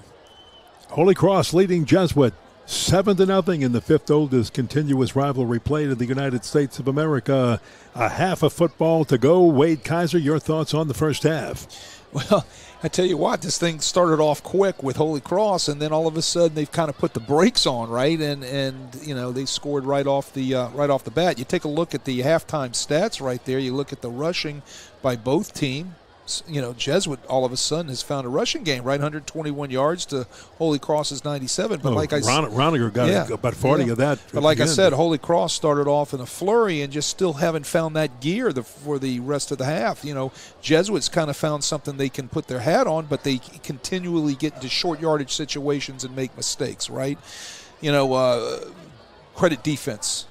Defense is playing well for both football teams, right? So you take a look at it. The turnovers are even. You know, they've put the ball on the ground. Each team has in prominent situations. They got to stay away from that the second half. So the team that's going to stay away from the turnovers, the team that continues to rush the ball but doesn't make mistakes in short yardage, is going to be the team that's going to win this football game.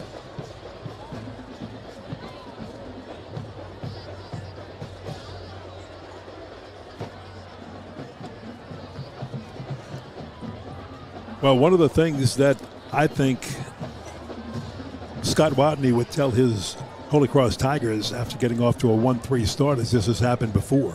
There's been some teams, for instance, Brother Martin in 2022, 2-4 in the district, and they won 4 playoff games. And that'll happen. Rummel last year began 1-3 on the season with 9 projected starters out with injuries, and they went to the semifinals last year in the playoffs. So it doesn't matter how you start. It matters that you play well enough to get your team together, try to win as many as you can, get in those playoffs and make something happen. Well, you got to hang around in the battle. Mm-hmm. Right? You got to hang around in the battle. And if you're hanging around in the battle and you're sustaining wounds here and there, but it's going to be the last man standing in this district. And that's what we've seen. And tonight, you know, in a 7-0 ball game, Jesuit certainly has had its opportunities, like right there before half. But you know, both teams in short yardage have made mistakes, right? So they've got to eliminate the mistakes in short yardage. They've got to make sure that they stay in the battle, and then the person that's going to be standing last will be the winner of this football game, of this rivalry. Jesuit was so explosive last week against Brother Martin, throwing the ball like crazy. The defense doing what it had to do to stop the Blue Jays, holding them to 132 yards, 7 yards rushing in the game. Yet that's what makes me so, I guess, shocked to see that the Blue Jays only have 7 yards passing in the first half. Well, you know, it's not an exact science, right? Not a long shot. one night the kids are doing this well. The next night the kids are doing that well. And, you know, they've been looking for a running game all season long, and they found one tonight. But they're struggling throwing the football. Yeah. So, you know, it's not an exact science, and it's the teams that can overcome those things and try to mix it all in well and get some balance, find some balance. The thing that they've talking about Jesuit, they got to stay away from the short yardage situation mistakes, right? And if they can do that, you know, they'll get on the board. But they shoot themselves in the foot when they're in those short down and distance situations. Holy Cross would love to see them come back out with some more tempo again and try to get back into that groove of where they were, because you know, the Olsen kid, the quarterback Jonah Olsen has really kind of taken the bull by the horns with this offense and has stepped up and done a nice job with running the offense. And if they can get him back on cue with that fine group of running backs they've got, we haven't seen anything yet out of Derek Johnson, the fine tight end. They haven't gotten the ball in his hands. He might be a little gimpy watching him warm up before the game. That could be a problem. But, if they can get their weapons rolling, they're hard to stop. Derek Johnson has not been used almost at all. He had one target in the first half that I can remember, just one. And little gimpy, I thought, warming up, just looking at him and watching him warm up. And I'm watching right now down on the boundary right there. And you can look at him. He's kind of gimpy on his right foot. Do you see him standing right down there? He looks like he's gingering on his right foot a little bit. Well, yeah, without question. And remember, we talked about Jonah Olsen getting the start. Remember, it was sort of quarterback guy by committee. Claude Johnson moved from running back to quarterback for the second game against D.D. White, carried that into the Chalmette game, was hurt, and out until maybe as late as game number 8, the Rummel game. Could possibly come back a little bit before that, but he's going to miss a little bit. And it came down to Jake Levesque and Jonah Olsen. Jake Levesque, I believe, quarterback last week. And this week, they wanted to give Jonah Olsen a shot. And look, playing here tonight, he's earned that shot. Yeah, and he really look, has. He broke open a nice zone read in the first quarter for a big gain. He's been running from some nice zone reads throughout the second quarter there, not for his big yardage, but he's making things happen. And he seems to have settled down into the offense, and he is that leader, I think, that Scott Watney is looking for at quarterback.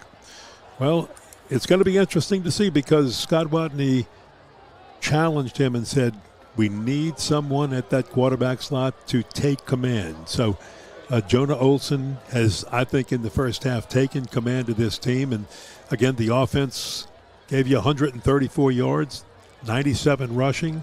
Passing 37.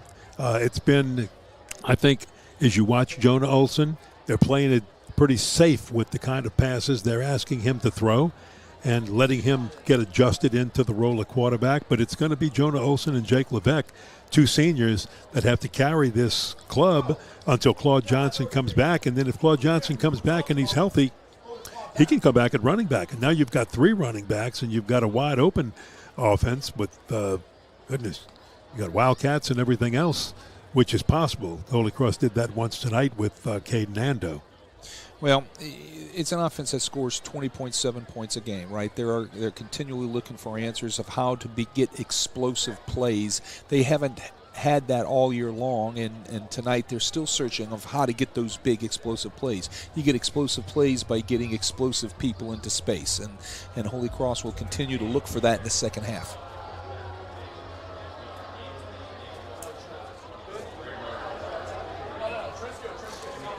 So Holy Cross had won the toss, deferred. They will receive to start the second half here in this big rivalry game, leading 7-0. Score on the first offensive possession, 6 plays, 66 yards, 2 minutes, 22 seconds for the Tigers.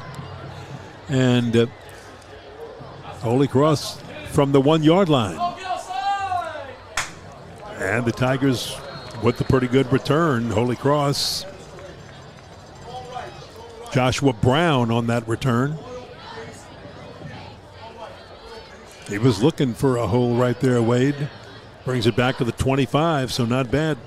Bad start for Holy Cross. If you can always get that ball out over the 20, you're looking good. You feel good about your return team, putting you in a chance to start your drives. So a good 24-yard return for Joshua Brown, and the Tigers will go right here from a Wildcat themselves with Caden Smith. Caden Ando. The fake was to Caden Smith, and Caden Ando went straight ahead from the Wildcat. Those Jesuit safeties are inching down into the box. I'm waiting for Holy Cross to take a shot sooner or later with some sort of post route or some sort of play action vertical, something like that. You can see right there Sean Mayer, the fine safety from Jesuit was only 8 yards off the ball that time. Got 11, so it's going to be, once again, the Wildcat, Ando, straight ahead, and he'll spin for a few up to about the 38-yard line. Gain of 2. Yeah, I'm waiting for Ando to break one. He has some of that breakaway speed that we were talking about, some of that speed that is explosive, that creates explosive plays. He broke one last week against Carr. Well, I'm going to use that quote from his head coach again. He believes Ando can be a 3-down player at a Power 5 school in college. He's got speed, and he can make some things happen. Well, you're seeing that again, so we're not seeing Olsen at quarterback, and they're just going to run it from the Wildcat and let him go with a nice spin move right there. And they stand him up at the 40-yard line of the Jesuit Blue Jays. But, wow, what a carry, as Holy Cross is coming out with something different, and Caden Ando is getting it done. So a 22-yard gain, and this has been all Caden Ando. Well, he's at the Wildcat position. He runs it up inside. He's reading that play side linebacker. Play side linebacker's going with the back that's going in the cross motion. He's disconnecting the ball, and he's taking it right back up inside.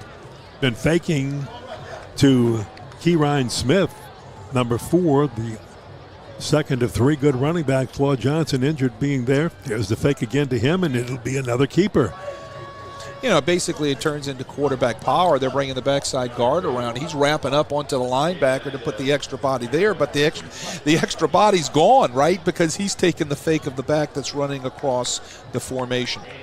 Now this is the way, and sort of the same tempo, Holy Cross opened this game up when they went 66 yards in 6 plays in 2 minutes and 22 seconds.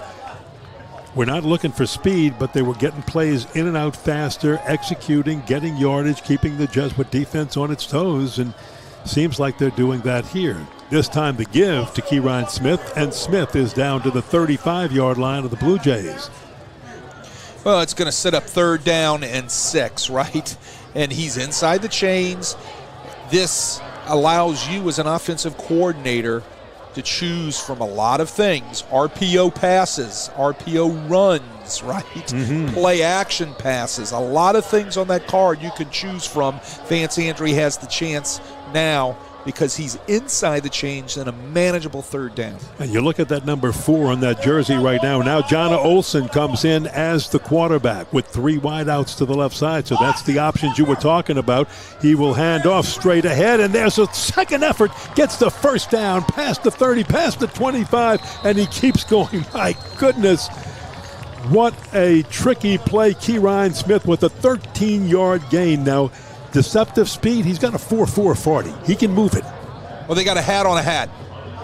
All right, they've got a hat on a hat. Everybody's locked up right there. You see a gold hat on a white hat, and when you've got that, that's going to give Keyron Smith the chance to be able to find that crease, and all of a sudden he's past the 2nd level into the 3rd level. All right, Jonah Olsen coming in off the bench on that last play for the first time is in there. The 5'10 senior quarterback, 154 pounds. He's going to hand off to Smith again. Smith straight ahead, breaking another tackle and pushing forward to about the 16-yard line. This is all Holy Cross offensive line here doing a great job getting movement up front on their inside zone game. 8-yard gain.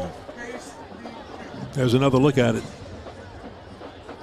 Look at him running hard. High knees, always falling forward, shoulder pad level, getting down right at the end, protecting the football.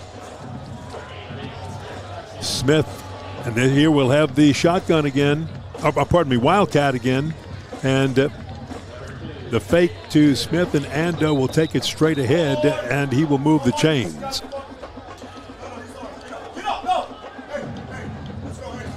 That is slow to get up. Noah Remitic, the center, Yeah, he's had a nice night, Kenny. I've been watching that offensive line of Holy Cross. He has had a nice night. He's a good football player. 4 seniors return on this offensive line, Wade. Yeah, big dude now. Yeah. He's a big dude, 6'2", 238. Moves well, nice feet. Your left guard, your center, your right guard, and your right tackle are all seniors. Your sophomore is on the left side, your left tackle. And there's a good fake right up the middle. There he goes. Ando, he's fighting for the end zone and kept out of it at the 1 yard line. Yeah, back to Remicek for a second. They say 238. Look, he's about a po' boy short of 250, right? I mean, he looks bigger than that on the hoof down on the field when I was walking around before the game. Hey, look, did you see the burst right there and the explosiveness right there of Ando hitting up in there off of the quarterback power look? They're going to stay with the Wildcat. Ando and Smith. It's a keeper by Ando, and he is hit at the 1 yard line and dropped, did not get in, got back to the line of scrimmage and no more. Again, here's those short yardage situations now that both teams have struggled on in the first half. You know, Holy Cross has got to be able to capitalize inside the 5 yard line. I believe Wyatt Meyer, you can see his number 15 for Jesuit in blue, all the way to the left side, made the move all the way to the other side of the line to help make that stop. Well, Wyatt Meyer's not only a smart dude, he's a good he's a good linebacker, right? One of those returning starters on that Jesuit front. Second down for the Tigers. This is a keeper by Ando. Ando over the right side, and he is into the end zone. That is a touchdown, Tigers. Touchdown, Holy Cross Tigers. And they extend their lead to 13-0 over Jesuit with the point after coming up. Look, you can call it the Smith and Ando drive. I'm calling it the Holy Cross offensive line drive. Did you see big number 72, Andrew Hewitt, a senior, 6 foot, 259 pounds, take a defender from Jesuit, didn't get his number in blue, and pancake him? Those are the grades the next day in that offensive line meeting room, that they're going to put a little pancake up next to his number, right? That's what offensive linemen are looking for, and Hewitt got a pancake. Yeah, Andrew Hewitt, 5'11", 175, one of those 4 seniors on that offensive line, and that was the tempo again that Holy Cross needed right there. They play well at that tempo, but the Wildcat is what made that really work. Again, with Ando and Smith, you can call it the Ando-Smith or just call it, as you said, give it another title, but it worked for the Holy Cross Tigers. Looks like we got a timeout. No, there's a player, looks like he's injured. They're helping him off the field up at the top of your screen there. 11-play drive, 75 yards, all runs. Tigers did not throw it. They ran it for 75 yards, 6 minutes and 16 seconds. And that was number 2, Ando, with the 1 yard touchdown run to finish it off. Ando, 8 rushes for 52 yards on that drive. How about that? Wow. That was amazing. Point after, kicked up, and it's 14-0 Holy Cross. 5 minutes and 44 seconds. Not only was that was a clock-eating drive right there. They took up half the third quarter with that drive. We said using 6 minutes and 16 seconds, leaving Jesuit to get the ball for the first time with 5:44 showing on the clock in the third quarter. Yeah, I mean, it's like Novocaine, right? I mean, you just keep eating clock up, but you got to come away with scores. Holy Cross did, and you don't leave much time left on the clock for your opponent. Your running game's just, it's working, and it worked in that particular 11-play drive, right? So there you go. That's what the Holy Cross likes to do. And you bring your quarterback, Jonah Olson, in for a couple of plays, and now Jesuit's got to respect the fact that he might throw. So the Tigers getting ready to kick it off.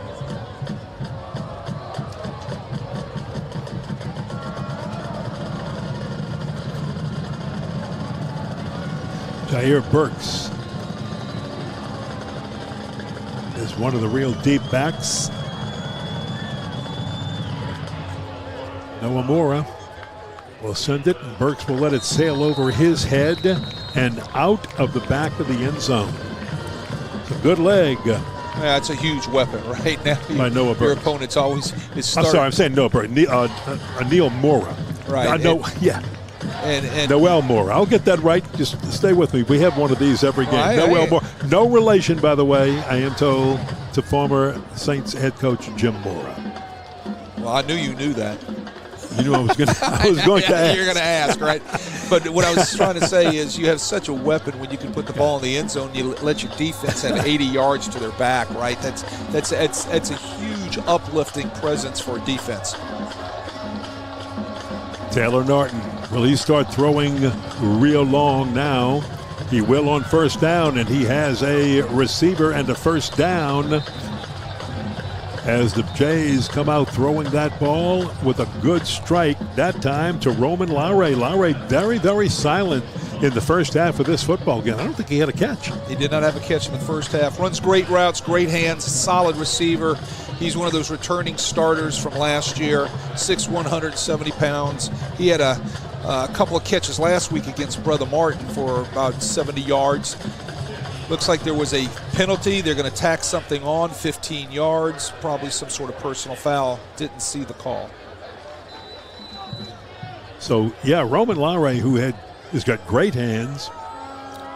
Let's see if they go to him a little bit more, as well as Jair Burks, number 2, and right there, Calvin McGee in motion, number 5, the 3 top receivers for the Blue Jays. And boy, big rush, and they got to Norton that time, face to face.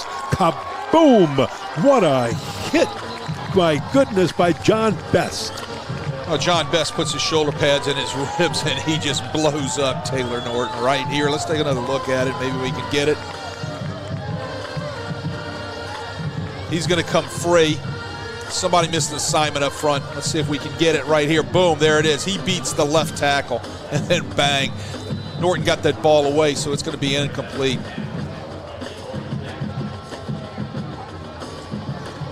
But you love to see that, especially for a defensive lineman. John Best gets home.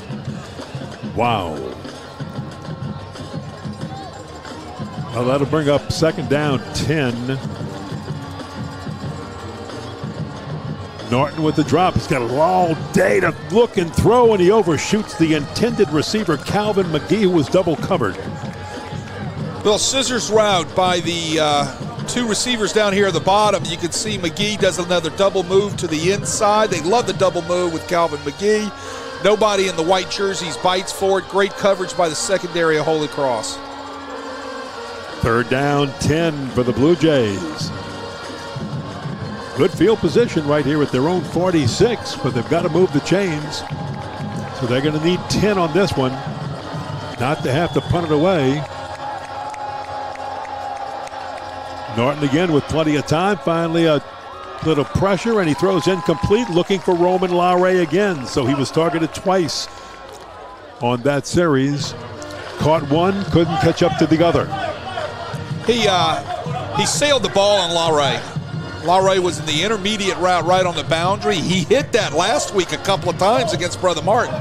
Didn't hit it tonight. You can see the ball sailed. I think he was harassed from the backside by a Holy Cross defender as he was releasing the ball. He had a little time, but it broke down and got harassed by that defender, and that means Andrew Bordelon has to come in to punt this football away. Triple protection. Big rush coming. No attempt to block. And he gets pretty good leg into it, and it'll go out of bounds on the far side. Let's see where they mark it. And when we come back, the Tigers will have the football. 5:02 to play third quarter, and a 14-0 lead over Jesuit.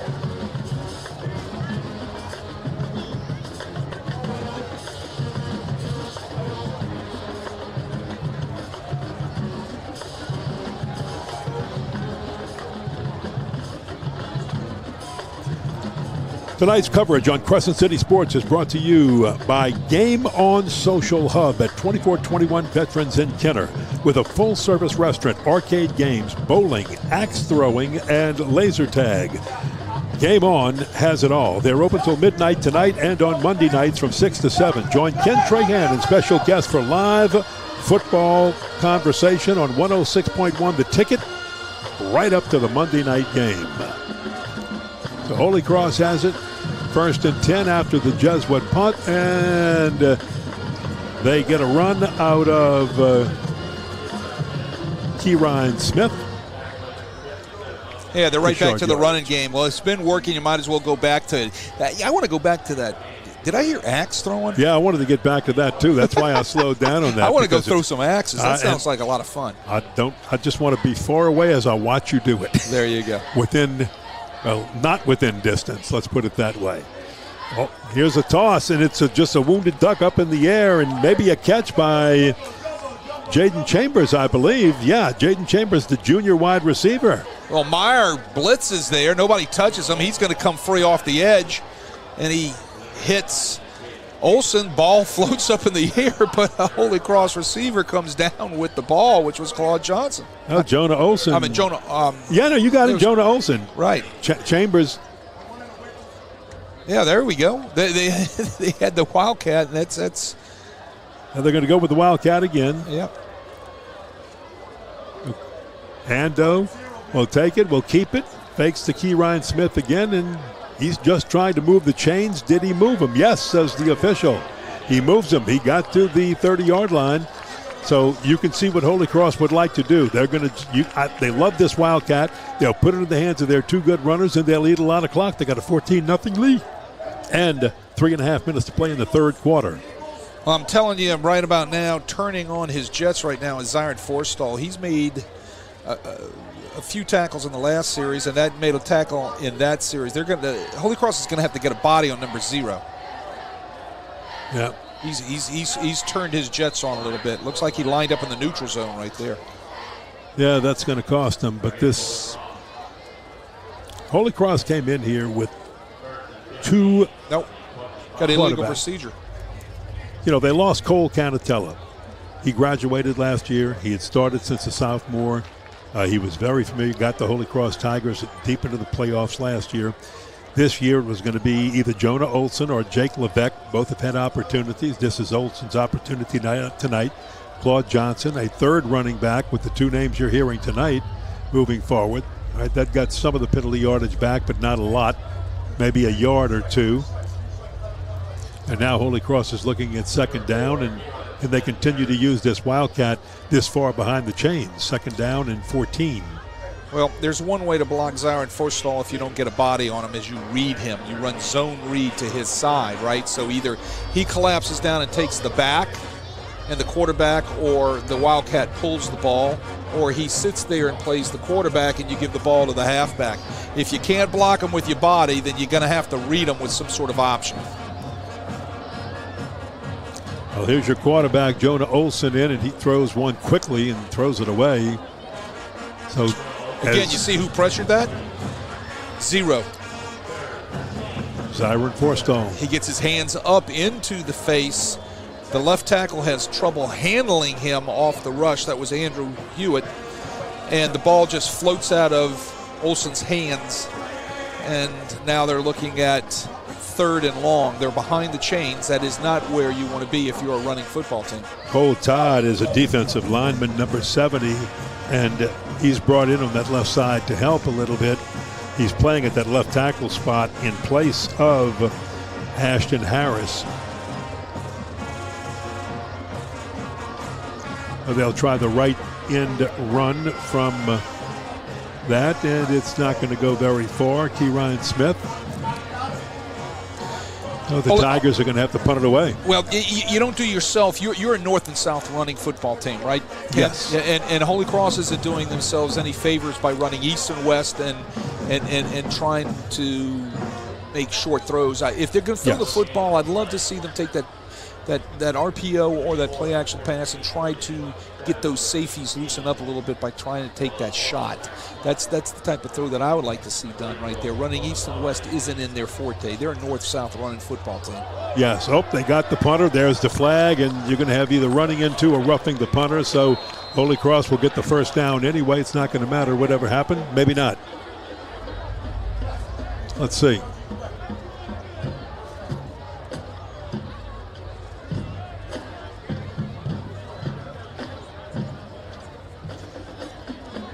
So Noel Mora looks to be okay as he trots off the field. He's a 5'11 junior, all-district kicker last year. You got running into the kicker there, Ken. So, wouldn't have been a first down. Right. So let's see. There was no intent here, so you're not going to have a personal foul. Running into the kicker, hit his leg right there. Obviously, Holy Cross needs to decline that, which they did because they got a pretty good punt out of it. 5 yards would have been the penalty. Jesuit's going to start with pretty good field position again. Yep, Blue Jays, after the 27-yard punt is what the net on that was, will get the ball at their own 45-yard line. So let's see what the Blue Jays can do in the final 124 of this third quarter. They're going to come wide with Jair Burks. Nowhere to go when he turns the corner, but somehow he escapes. Somehow he finds room and gets about 5 more yards out of would have been about a 2 or 3 yard gain. He gets 8 out of it with a little quick sidestepping. Yeah, he's got a little shake with him, right? Watch him get out here on this corner. Nice job blocking out on the edge by the Blue Jays. A little shake here, a little shake there. Make a guy miss you here, make a guy miss you there. Hey, watch out for the halfback pass off of that. Watching Norton slide out the back of the backfield. Second and 2. Let's see. There was the fake of it, and they give to big Caden Sanderson. He'll go straight ahead for the first down on a gain of 4. Sanderson had a nice first half, along with Roniger running that inside zone hard in between the tackles. I think they found something here tonight that they can hang their hat on in the running game, right? And to run the ball, you've got to believe you can do a couple of things right, and you're good at it. It's called bread and butter. I think they found that here tonight. Talking about the Blue Jays running game. Norton looking. Norton going to throw long. He's got a man that's got the coverage beat. A diving catch. Did he get it? No, incomplete. Man, that looked like a good, almost a completion. How did he drop the ball down there? Well, that was Laurie. He was behind the defender on the post route. You could see him running the seam to the post right there. Ball's laid out nicely by Norton. My goodness, that looked like it hit him in the hands. He just got, he broke away from Luke Appy, the defender, just at the last second or two and got about 2 yard separation, but he couldn't pull it in. And again, I'm still looking for Jesuit to go to Roman Lowry just a little bit more. That's only his 3rd target. He's got 1 completion tonight. Now 2nd down 10 for the Blue Jays. And somehow Norton gets by the first rush, but not the second, and he is brought down by Maxwell Landry. Yeah, he's getting up a little slow. Landry had a nice shot on him. He was looking, if he had the time, he was looking for the rail route that was being ran to the wide side of the field, curl rail. And he just didn't have enough time. Great job by the Holy Cross putting pressure on him. That's the end of the third quarter. The score, Holy Cross 14, Jesuit nothing.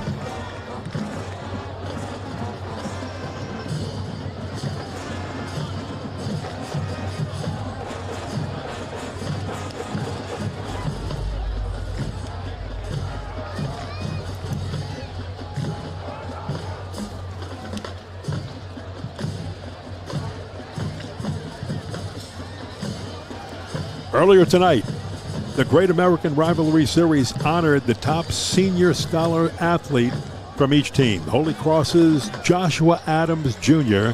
is an offensive lineman and captain for the Tigers with a 4.76 GPA. He's also a member of the Student Council, Peer Ministry, National Honor Society, Student Ambassadors, and a Eucharistic minister, as well as serving his school. Josh is actively involved in his local community. Also this year, he was chosen to attend the Albert H. Smalls Normandy Institute. He plans to attend LSU and will major in political science. Jesuit's Wyatt Meyer is an outside linebacker with a 4.20 GPA. He's a 4-year letterman, and we'll get to that in just a moment because we're ready with fourth quarter action. And there is Norton on the keeper, and he will get it down to the 40-yard line on third down. He needed to get inside the 35 down to the 33. Didn't get there. It is now fourth down and decision time for the Jesuit Blue Jays. Yeah, the Jays have been facing a lot of fourth downs tonight, right? That's what happens when you have miscues somewhere in your 3 to 4 plays that are inside the sticks, and this is not one that is easy to call when you're 4th and long.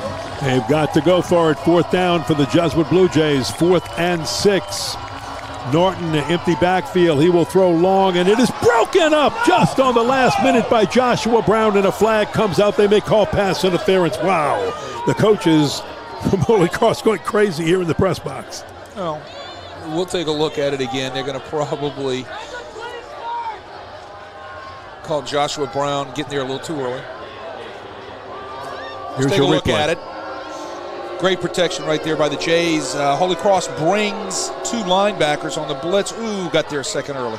Might have had his left hand on his back. That's what they called. Yeah, that's what they're looking at. The left hand. A little hard to see on the replay, but if you're looking for it, we were. That's exactly what happened. Blue Jays get a new, fresh set of downs via the penalty. 1st and 10 Blue Jays, and here's the give to Burks. He's caught in the backfield and smothered, just smothered back there as the Tigers were all over it, and Sebastian Perez, the sophomore, led the charge. Well, you got to block the guy, right? I mean, he does a nice job getting up the field on penetration. He beats the Jesuit right tackle, Luke Cunningham, off the edge, and he's in the backfield camped out to be able to throw J.R. Burks for a huge loss. Now, you're behind the chains again. You're struggling throwing the ball all night. It's not a good place to be. Lost 6 on that one. 2nd down, 16. Lots of time. He's going to go long to the right side. A turnaround, but unable to grab it on the far side is Burks. Ball out of bounds. I think he made the catch. He just made it a yard out of bounds. Well, right? It's Laurie. I said Burks. That was Laurie on the other side. But they went to him at least for the 4th time tonight. Yeah, nice catch. He changes his body position. It makes a nice adjustment to the ball. Only one problem. He's out of bounds. Coverage by Jonah Weir. 3rd down. 16 for the Blue Jays at the Holy Cross 30. Holy Cross trying to dig in. Norton with 1 protector in the backfield. Will step into the pocket. He's got room to run if he wants it. He'll throw to the other side. Knocked down just in time for the Holy Cross Tigers. And how big was that? Joshua Brown knocked it down. Oh, he broke on that ball. He got his upfield hand in, knocks the ball away. Huge play for that senior. Take a look at it again. Trying to flood a zone over here, the Blue Jays are. Nice job stepping up into the pocket. Norton gets rid of the ball, but did you see number 1 come out of nowhere to break on that ball, use proper technique, and knock that ball away? Yeah, good eye, and he was waiting for that one and played it very, very well. 4th down for the Blue Jays, 4th and 16. They have to get to the 14-yard line of Holy Cross, to the 14 to move these chains. Whistles blow, flag thrown.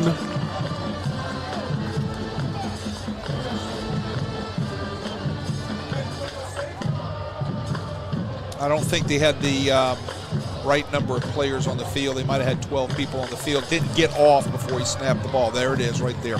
That's the illegal personnel right there. They didn't get their 12th guy off the field. Watch 33 trying to get off the field at the top of the screen. Yep. Frank Finnicle trying to get there, just can't get there, and they broke the huddle with him still on the field. That's a 12 men on the field call. Now it's 4th and 21. Remember, they have to get to the 14-yard line for a 1st down. Holy Cross going to play deep. Still a big rush coming. Long toss into the end zone, and that one is broken up in the end zone by Appy. Luke Appy with a nice jump. He threw it into triple coverage, and the Tigers had the Blue Jays well covered. Watch it again. Yeah, he's looking for Calvin McGee on a post route. He's got a lot of white jerseys around him, doing a nice job staying on top of the post route. Appy almost came up with a pick. Well, Holy Cross will take over on downs, leading 14-0 over Jesuit, 10:16 to play.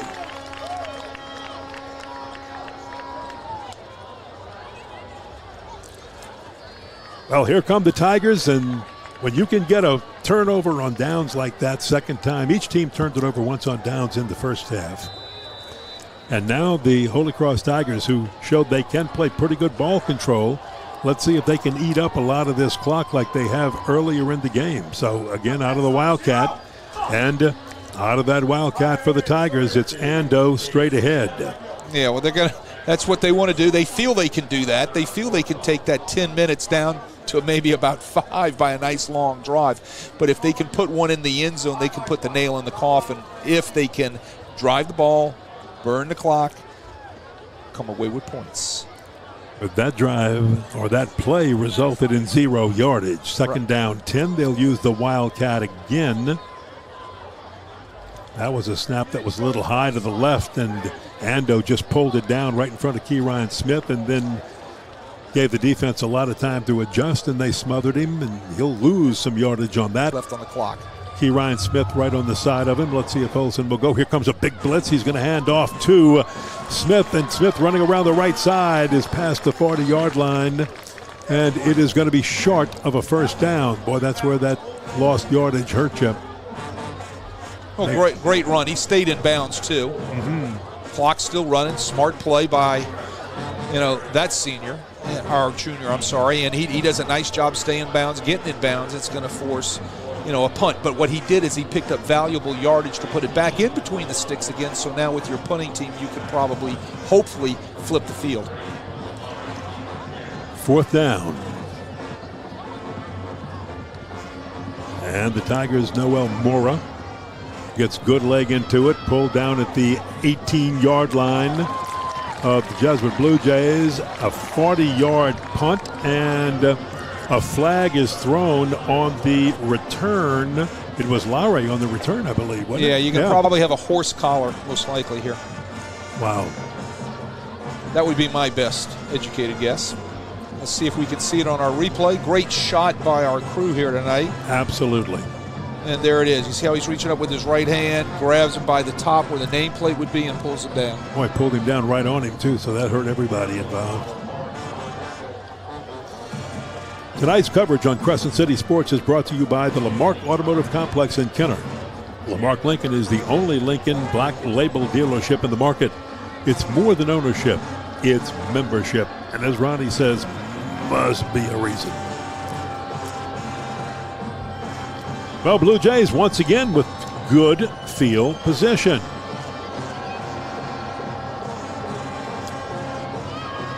Lots of time for Norton to throw. Norton throws down. He's got a man. He's got Lowry, and Lowry's down inside the 5-yard line. How about that? They've been waiting to really bust one to him, and they do. Lowry's second catch of the game on his 5th target, and this time it's money, 57 yards. I beat him on a post route. We were waiting for Lowry to kind of jump out there, right? And there you go. He gets behind the defender, but the nice job is by the offensive line, gives Olsen a chance to deliver the ball. From the 5, Caden Sanderson, the fullback, pushes down to about the 3-yard line. Jesuit playing with a sense of urgency here. They've got 2 scores to make up, and they're close to making one up right here. Well, they got to pick their tempo up a little bit. And remember, last time they were inside the 5-yard line, they had a trouble. Norton couldn't get the snap because it was rolled on the ground back to him, right? So they've got to clean that up down here. They've got to come away with points. That's Finnegal juggling his feet after going in motion.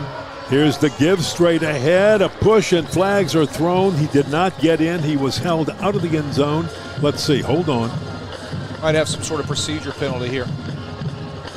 Again, another mistake inside the 5 for the Blue Jays, right? They're struggling with that.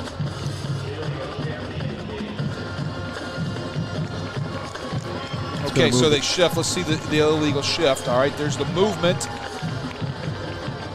All right, and here comes the running back on the field because they didn't have the right personnel on the field. There he is right there. You can't do that. Can't have 2 people in motion, can you, Coach? You can't do that. If Finnegal would have set his feet instead of dancing around right behind the offensive line, they could have got that player on. Here we are in week, 5. You got to clean that up.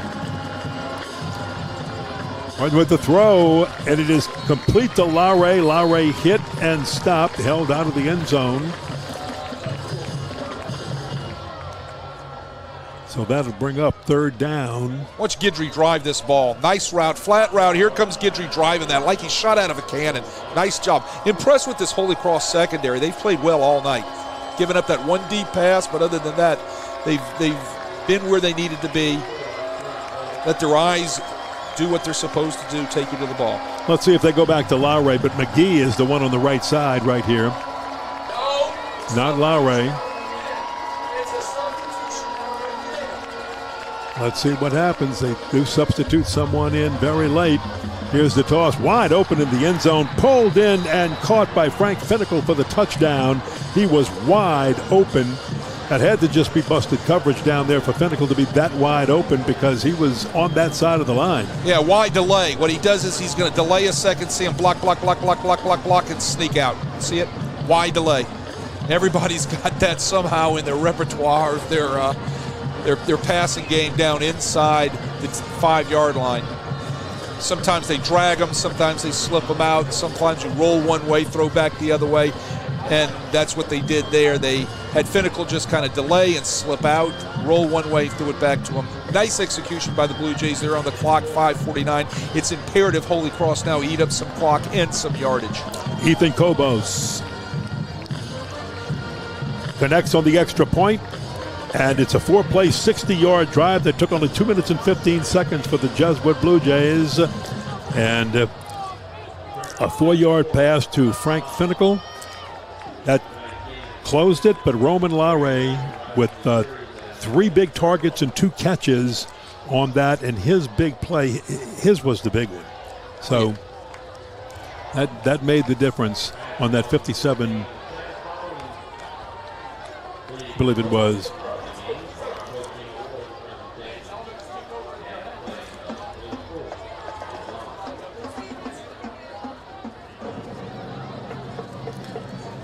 So Holy Cross will receive, and the Blue Jays finally get on the board with 5 minutes and 49 seconds to play in the game and make this a 1-score ball game. Holy Cross 14, Jesuit 7.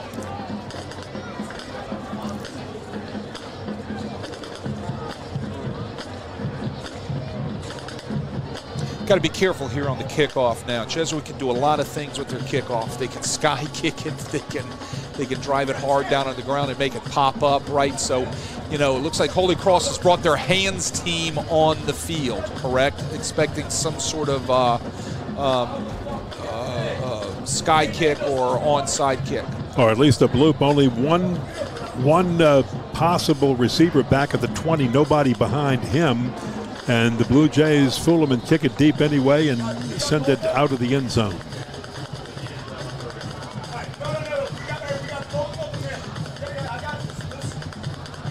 So the Holy Cross Tigers will take over, and as you said, Wade, it's going to be which Holy Cross offense the unit's going to be out there right now, the one that can eat up 5-6 minutes and take it down, right, and make it close, or the one that goes 3 and out. So right. Well, this is where you earn your money, right? Yep, I mean, this is where you cut to the cord, as we say. So you're either going to block at the point of attack, and you're going to stay inside the chains, and you're going to work the clock, or you're going to be 3 and out, and you're putting the ball back to a very hot Jesuit offense right now. Now the Tigers are still going to go with that Wildcat offense, and it's going to be Ando straight ahead, and this time the Blue Jays are waiting for him. He's not going anywhere as they wheel off a few people. Wyatt Meyer first to hit him down low. Jesuits' answer to this Wildcat offense is to bring blitz off the edge, which they did with Meyer right there. They brought 15, Wyatt Meyer, off of the weak side edge of Holy Cross. He comes down before the Wildcat, Karen Smith, can actually get loose. So that makes it 2nd down and 11, and now the quarterback, Jonah Olson, number 13, comes back into the game. Olson will hand it off, and he does so to Kieran Smith, and Kieran somehow keeps his feet. And did he go down before, or was he able to get the extra yardage to the 29-yard line? Wow, Let's see. Watch him put his hand down on the ground and fall forward. You can do that. Watch this. Watch how he gets vertical right here. He's hit. He's hands down, feet are moving, hand down. Replay shows that was a good play. So he should be right there at the 28.5, 29-yard line. And that brings up 3rd down, gain of 9. So with the lost yardage, 3rd down and 2.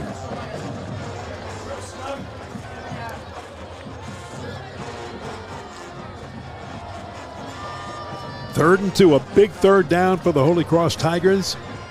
They'll do it with Jonah Olson, the quarterback, taking the snap. Kieran Smith back there with him.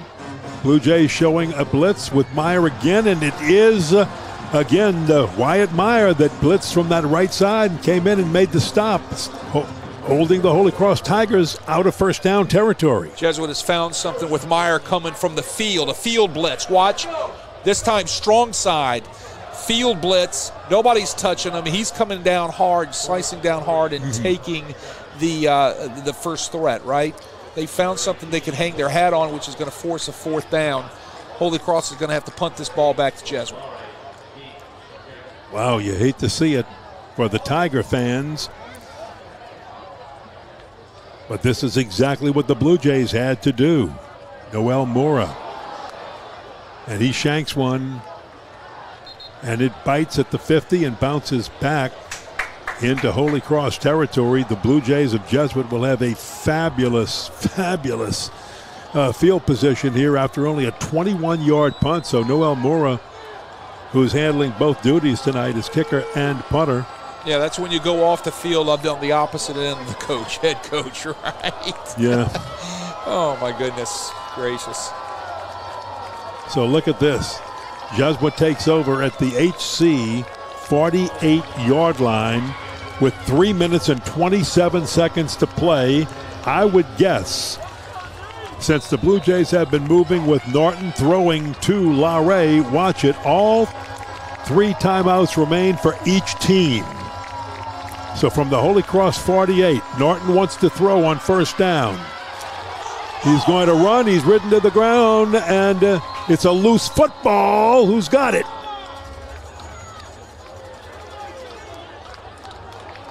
Great pressure by the Holy Cross front there. They chased Norton out of there, and they knocked the ball out. Look at the pressure. Everybody in white getting upfield, moving everything back in blue. Great spin move by the defensive lineman right there. At the bottom of your picture, ball just pops out. He's got to hold on to that ball. Well, you saw this, the defensive hands are going out trying to strip that home. Bad snap on the ground, flags thrown. Illegal procedure, I believe.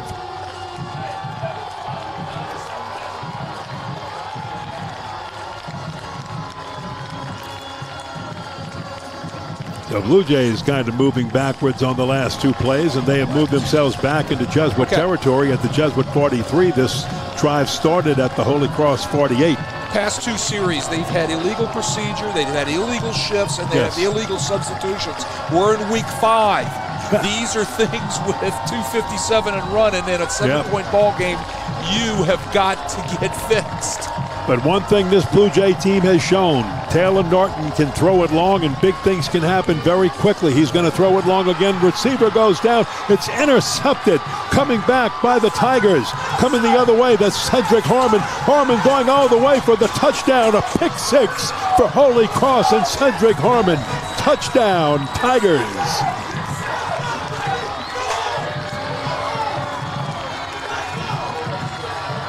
The Jesuit receiver slipped down. Watch it, Wade. There you go. It's a curl route. Oh, he might have even tripped over the back of a Holy Cross defender's foot. He goes down, ball sails, and Harmon comes up with the play of a lifetime for the Tigers. He is going to be showing that to his grandchildren for years when he is an old man sitting around on Thanksgiving Day. Oh, you better believe it. Come see your pop-pop get the pick 6 against the Jesuit Blue Jays. Oh, my wow. goodness. 63-yard return for number 6, a 63-yard pick 6. And now with 2 minutes and 36 seconds to play, Holy Cross has opened up a 2-touchdown lead with the point after. Coming up, kicker Noel Mora, the 5'11 junior, as a place kicker, all district last year. Put down, kicked up. It is good. There's timeout on the field. 2 minutes and 36 seconds to play in this 5th oldest continuously played rivalry of the United States of America. With 2:36 to play, Holy Cross 21, Jesuit 7.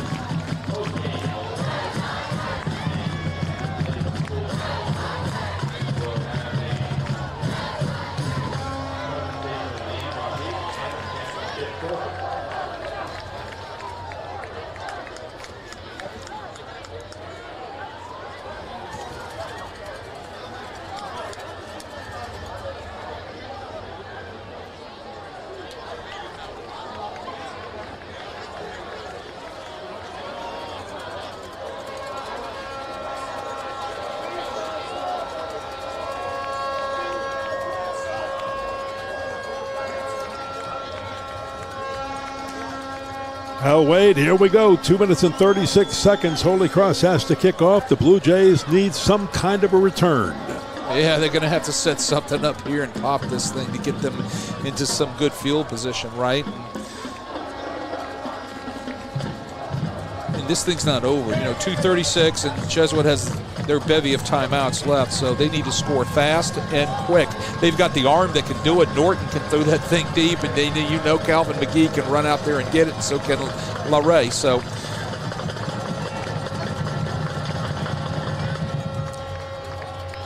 it's going very deep, and he's not going to take it out of the end zone. A wise decision by Jair Burks, the sophomore. He's got the speed, but don't let anything run off that clock. If you're the Jesuit Blue Jays, take it out for the 20 and let the offense come on the field and do the job. Look for Holy Cross to be dialing some things up here defensively, right? Bring in a couple of blitzes, maybe running some twists with their front. Their secondary, except for one deep pass, has played superbly tonight. So they're going to get tested right now again, as they have been all night long. Well, again, Taylor Norton, the Jesuit quarterback, a junior. He has shown all year he can be very explosive. He can find the receiver and make the big play quick. Steps up into the pocket, has lots of time, throws over the middle. It is almost intercepted. My goodness, Luke Appy almost had him. For the second time, almost had one. Yeah, Appy's had a nice night. He's only really a junior, has. right? He's kind of been everywhere. We've been talking about his coverage skills as well as his tackling skills. Look at him break on that ball right there. He almost had a pick. He almost had one earlier in this half. Second down, 10. Norton will roll to the right. He's going to tuck it and run. He's got some room to do so and gets out near first down yardage to the 29-yard line. Clock is running, though. Jesuits playing against the clock after the 8-yard gain. It is third down and short. Third down and about 2.5. Here's the quick toss right side. Wide open that time is Gavin Palmisano. And Palmisano's got his first catch of the afternoon for a 6-yard gain and the first down. Yeah. Again, keep your eye on Roman Lowry, number 8, and Calvin McGee. If you're watching at home, 2, 5, and 8 in blue, that's your key receivers. That's the guys with lots of speed. So you're going to see 8, Roman Lowry in the slot to the right side. McGee is on top of him. Number 2, Burks is down at the bottom. He's got a lot of time. He's hit as he throws, and it's incomplete. Good rush that time by Maxwell Landry. Yeah, Landry gets home, right? You can watch him come off his edge right there. Nice spin move. Kind of left the tackle kind of standing there with cement feet on the turf, right? He gets home, puts a lick on Norton. You're looking at third down. Third down, 10. And watch that clock. The Blue Jays are playing against 1 minute, 52 seconds. They don't need just one score. They need 2.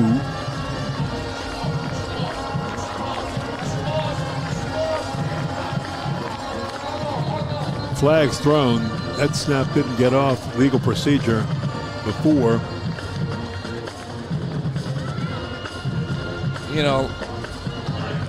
Number 70, Cole Todd. Yeah, he's playing both ways tonight. He's been playing on the offensive line and he's been playing on the defensive line for the Holy Cross. Yeah, he's normally a defender. Yeah, they spot him on that offensive line to come in and have some reps. But getting back to these procedure penalties, some of this stuff is just sloppiness that just can't take place. What you're seeing happen with penalties by Jesuit tonight was just the opposite last week in their victory over Brother Martin. They were crisp. See, they're having trouble lining up right now. They're not lining up right. All right, so Lowry and Burks, 2 and 8, 5, way up at the top of your screen. He's going to go to the top side up there. That's off the fingertips of Calvin McGee. That's going to bring up fourth down and 15. Yeah, McGee's open. Right, the ball just floats a little bit. Yeah. Norton has a little problem tonight, just everything up and away, right? Up and away. He's not down in the zone, as they would say in baseball, right? He's sailing things and balls floating on him. He's also had some pressure back there. When you're feeling pressure, you have a tendency not to hit the zone, right? Yeah. And he's had some pressure, and you got to credit that Holy Cross defensive line for the job they're doing. Ball game right here if they don't make a first. 4th and 15. Norton's got a little bit of time. Here comes some pressure. He's hit. Wounded duck flies, and it's caught for the first down at the Holy Cross 45-yard line. Jesuit's still alive in this one, and what a catch by Gavin Palmisano. Yeah, well, Norton hung in there and threw the ball against the pressure. You can see the pressure coming. He's going to get hit right there. You can see it moving a little bit. By number 70, Cole Todd, and the ball floats up. Palmisano in traffic makes a great catch. 26-yard catch to keep this game alive and keep Jesuit's hopes alive at the 45-yard line of Holy Cross. A new set of downs, 1:35 to play with. Norton rolling to the right side, throwing it away, intended over there for a receiver in double coverage, and that was Larray, Roman Larray. Yeah, well, expect a double move coming here in a minute, right? When you get the outs like that, you're going to come back with the outs and ups, or the hitch and goes, or the nod and go, or what they call sluggo, slant and go, something like that. You got to be looking for, if you're in the secondary, you're looking for that double move now. A lot of cushion out there. John Best, 49, just came into the game for Holy Cross to put the rush on, and there's the toss intended again for Palmisano, and it's incomplete. Stopping the clock with 1:25 to play for the Jesuit Blue Jays. You can see the cushion given by the Holy Cross Tigers, right? Just can't get the completion. Again, ball up and out. They had a holding penalty with late flag there. I didn't see the flag go down. I didn't see the holding penalty. That's going to put them way back. Now they're going to be third in an Uber ride, right? I mean, look, you know, that's just tough. Well, they're back on their side of the field at the 45. So it's going to be 3rd down and 20. They've got to get to the 35-yard line of Holy Cross for the first down. They're at the Blue Jays at their own 45, and they've got to get to the 35 of the Tigers. Yeah, it's called an Uber ride. It's 3rd down. They got 2 downs to get there. Yeah, that's called an Uber ride. On Uber ride. And you got to call an Uber for this.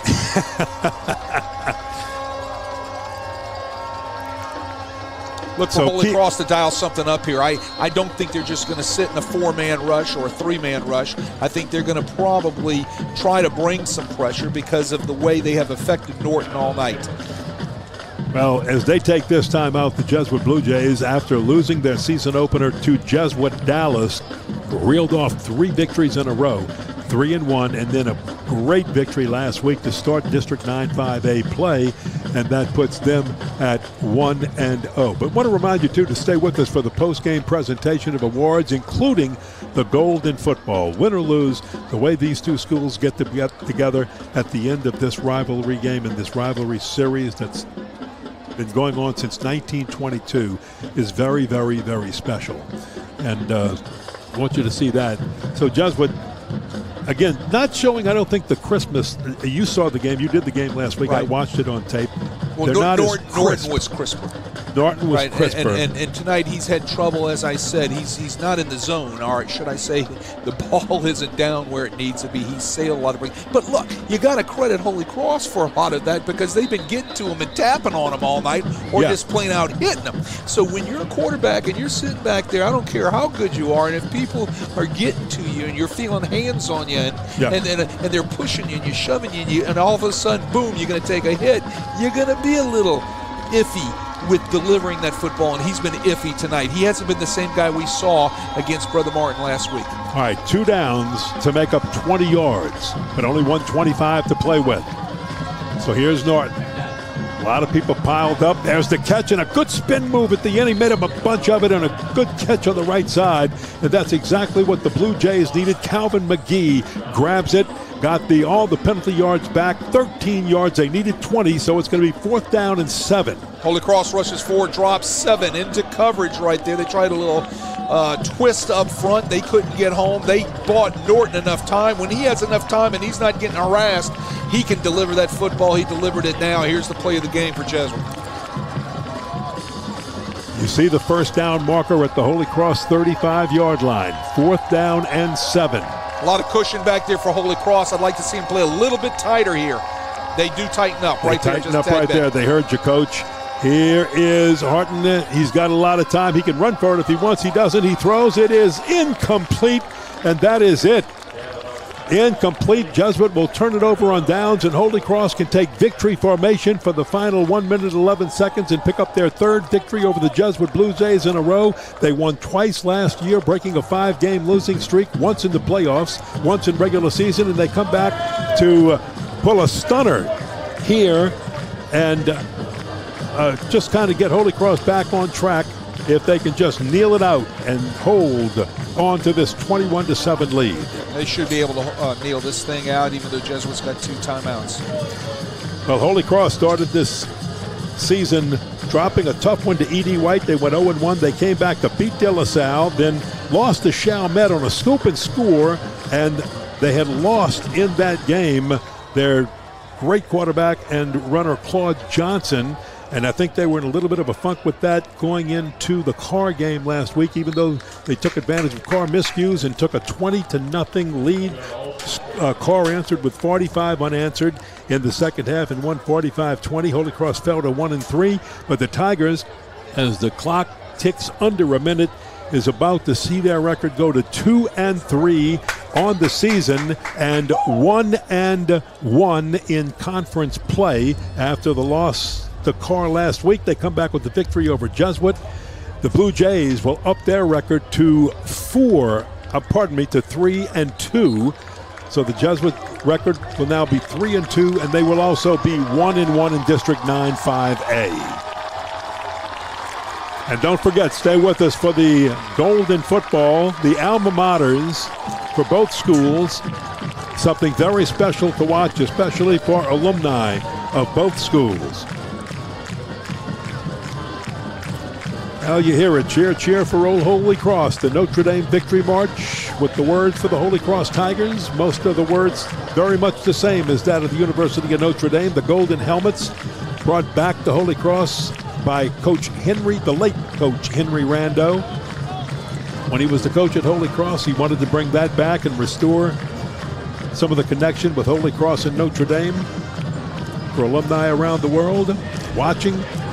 After Notre Dame was founded in South Bend, the Brothers of the Holy Cross came down the Mississippi River in the Priest of the Holy Cross, and they founded Holy Cross New Orleans. Man, that's a good history lesson. Way back in the 1850, well, just as you say that, I can't give you the year in 1850s. Well, that was you didn't pass history, did you, class? No. But in essence, it was a long time ago. A long time ago. 2 great schools with storied traditions. All right. And, and again, another good football game here tonight. Final score in this one. And remind you, stay with us for the post-game presentation of awards, including the Golden Football. Right after this, final score, Holy Cross 21, Jesuit 7.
what a football game. Ken Berthelot, Wade Kaiser, Lenny Van Gilder, Matt Chip Merritt, our entire crew here.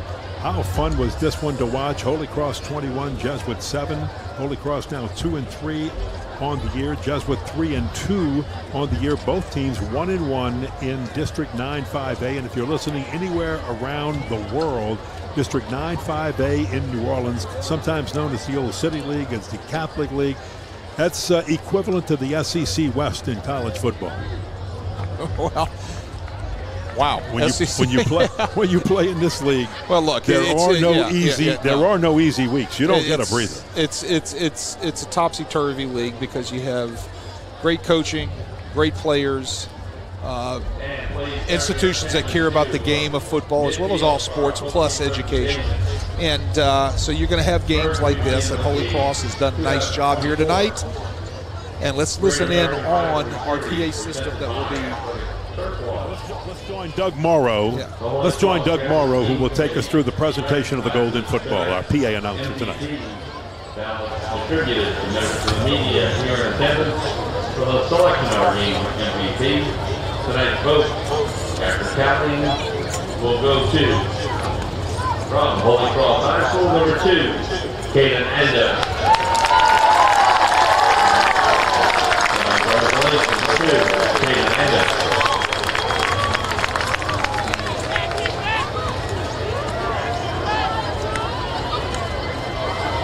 Great American Rivalry Series Turf Watch and now proud to recognize the winning school as a 2024 Great American Rivalry Series champion to the Holy Cross Tigers.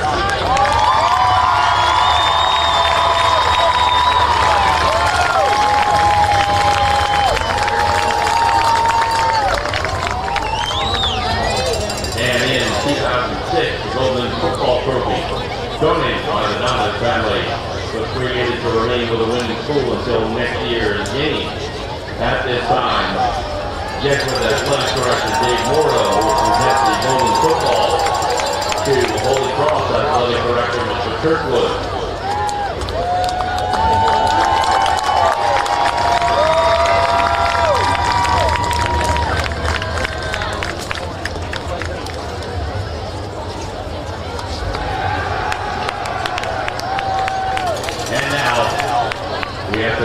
Fans for the playing of each school alma mater, beginning with Holy Cross.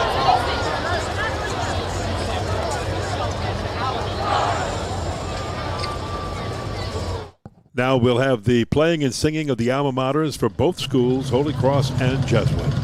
Holy Cross is the visiting team. They will go first.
that's the alma maters for both schools. The presentation of the Golden Football to the winning team and the athletics director, Mr. Kirkwood of Holy Cross.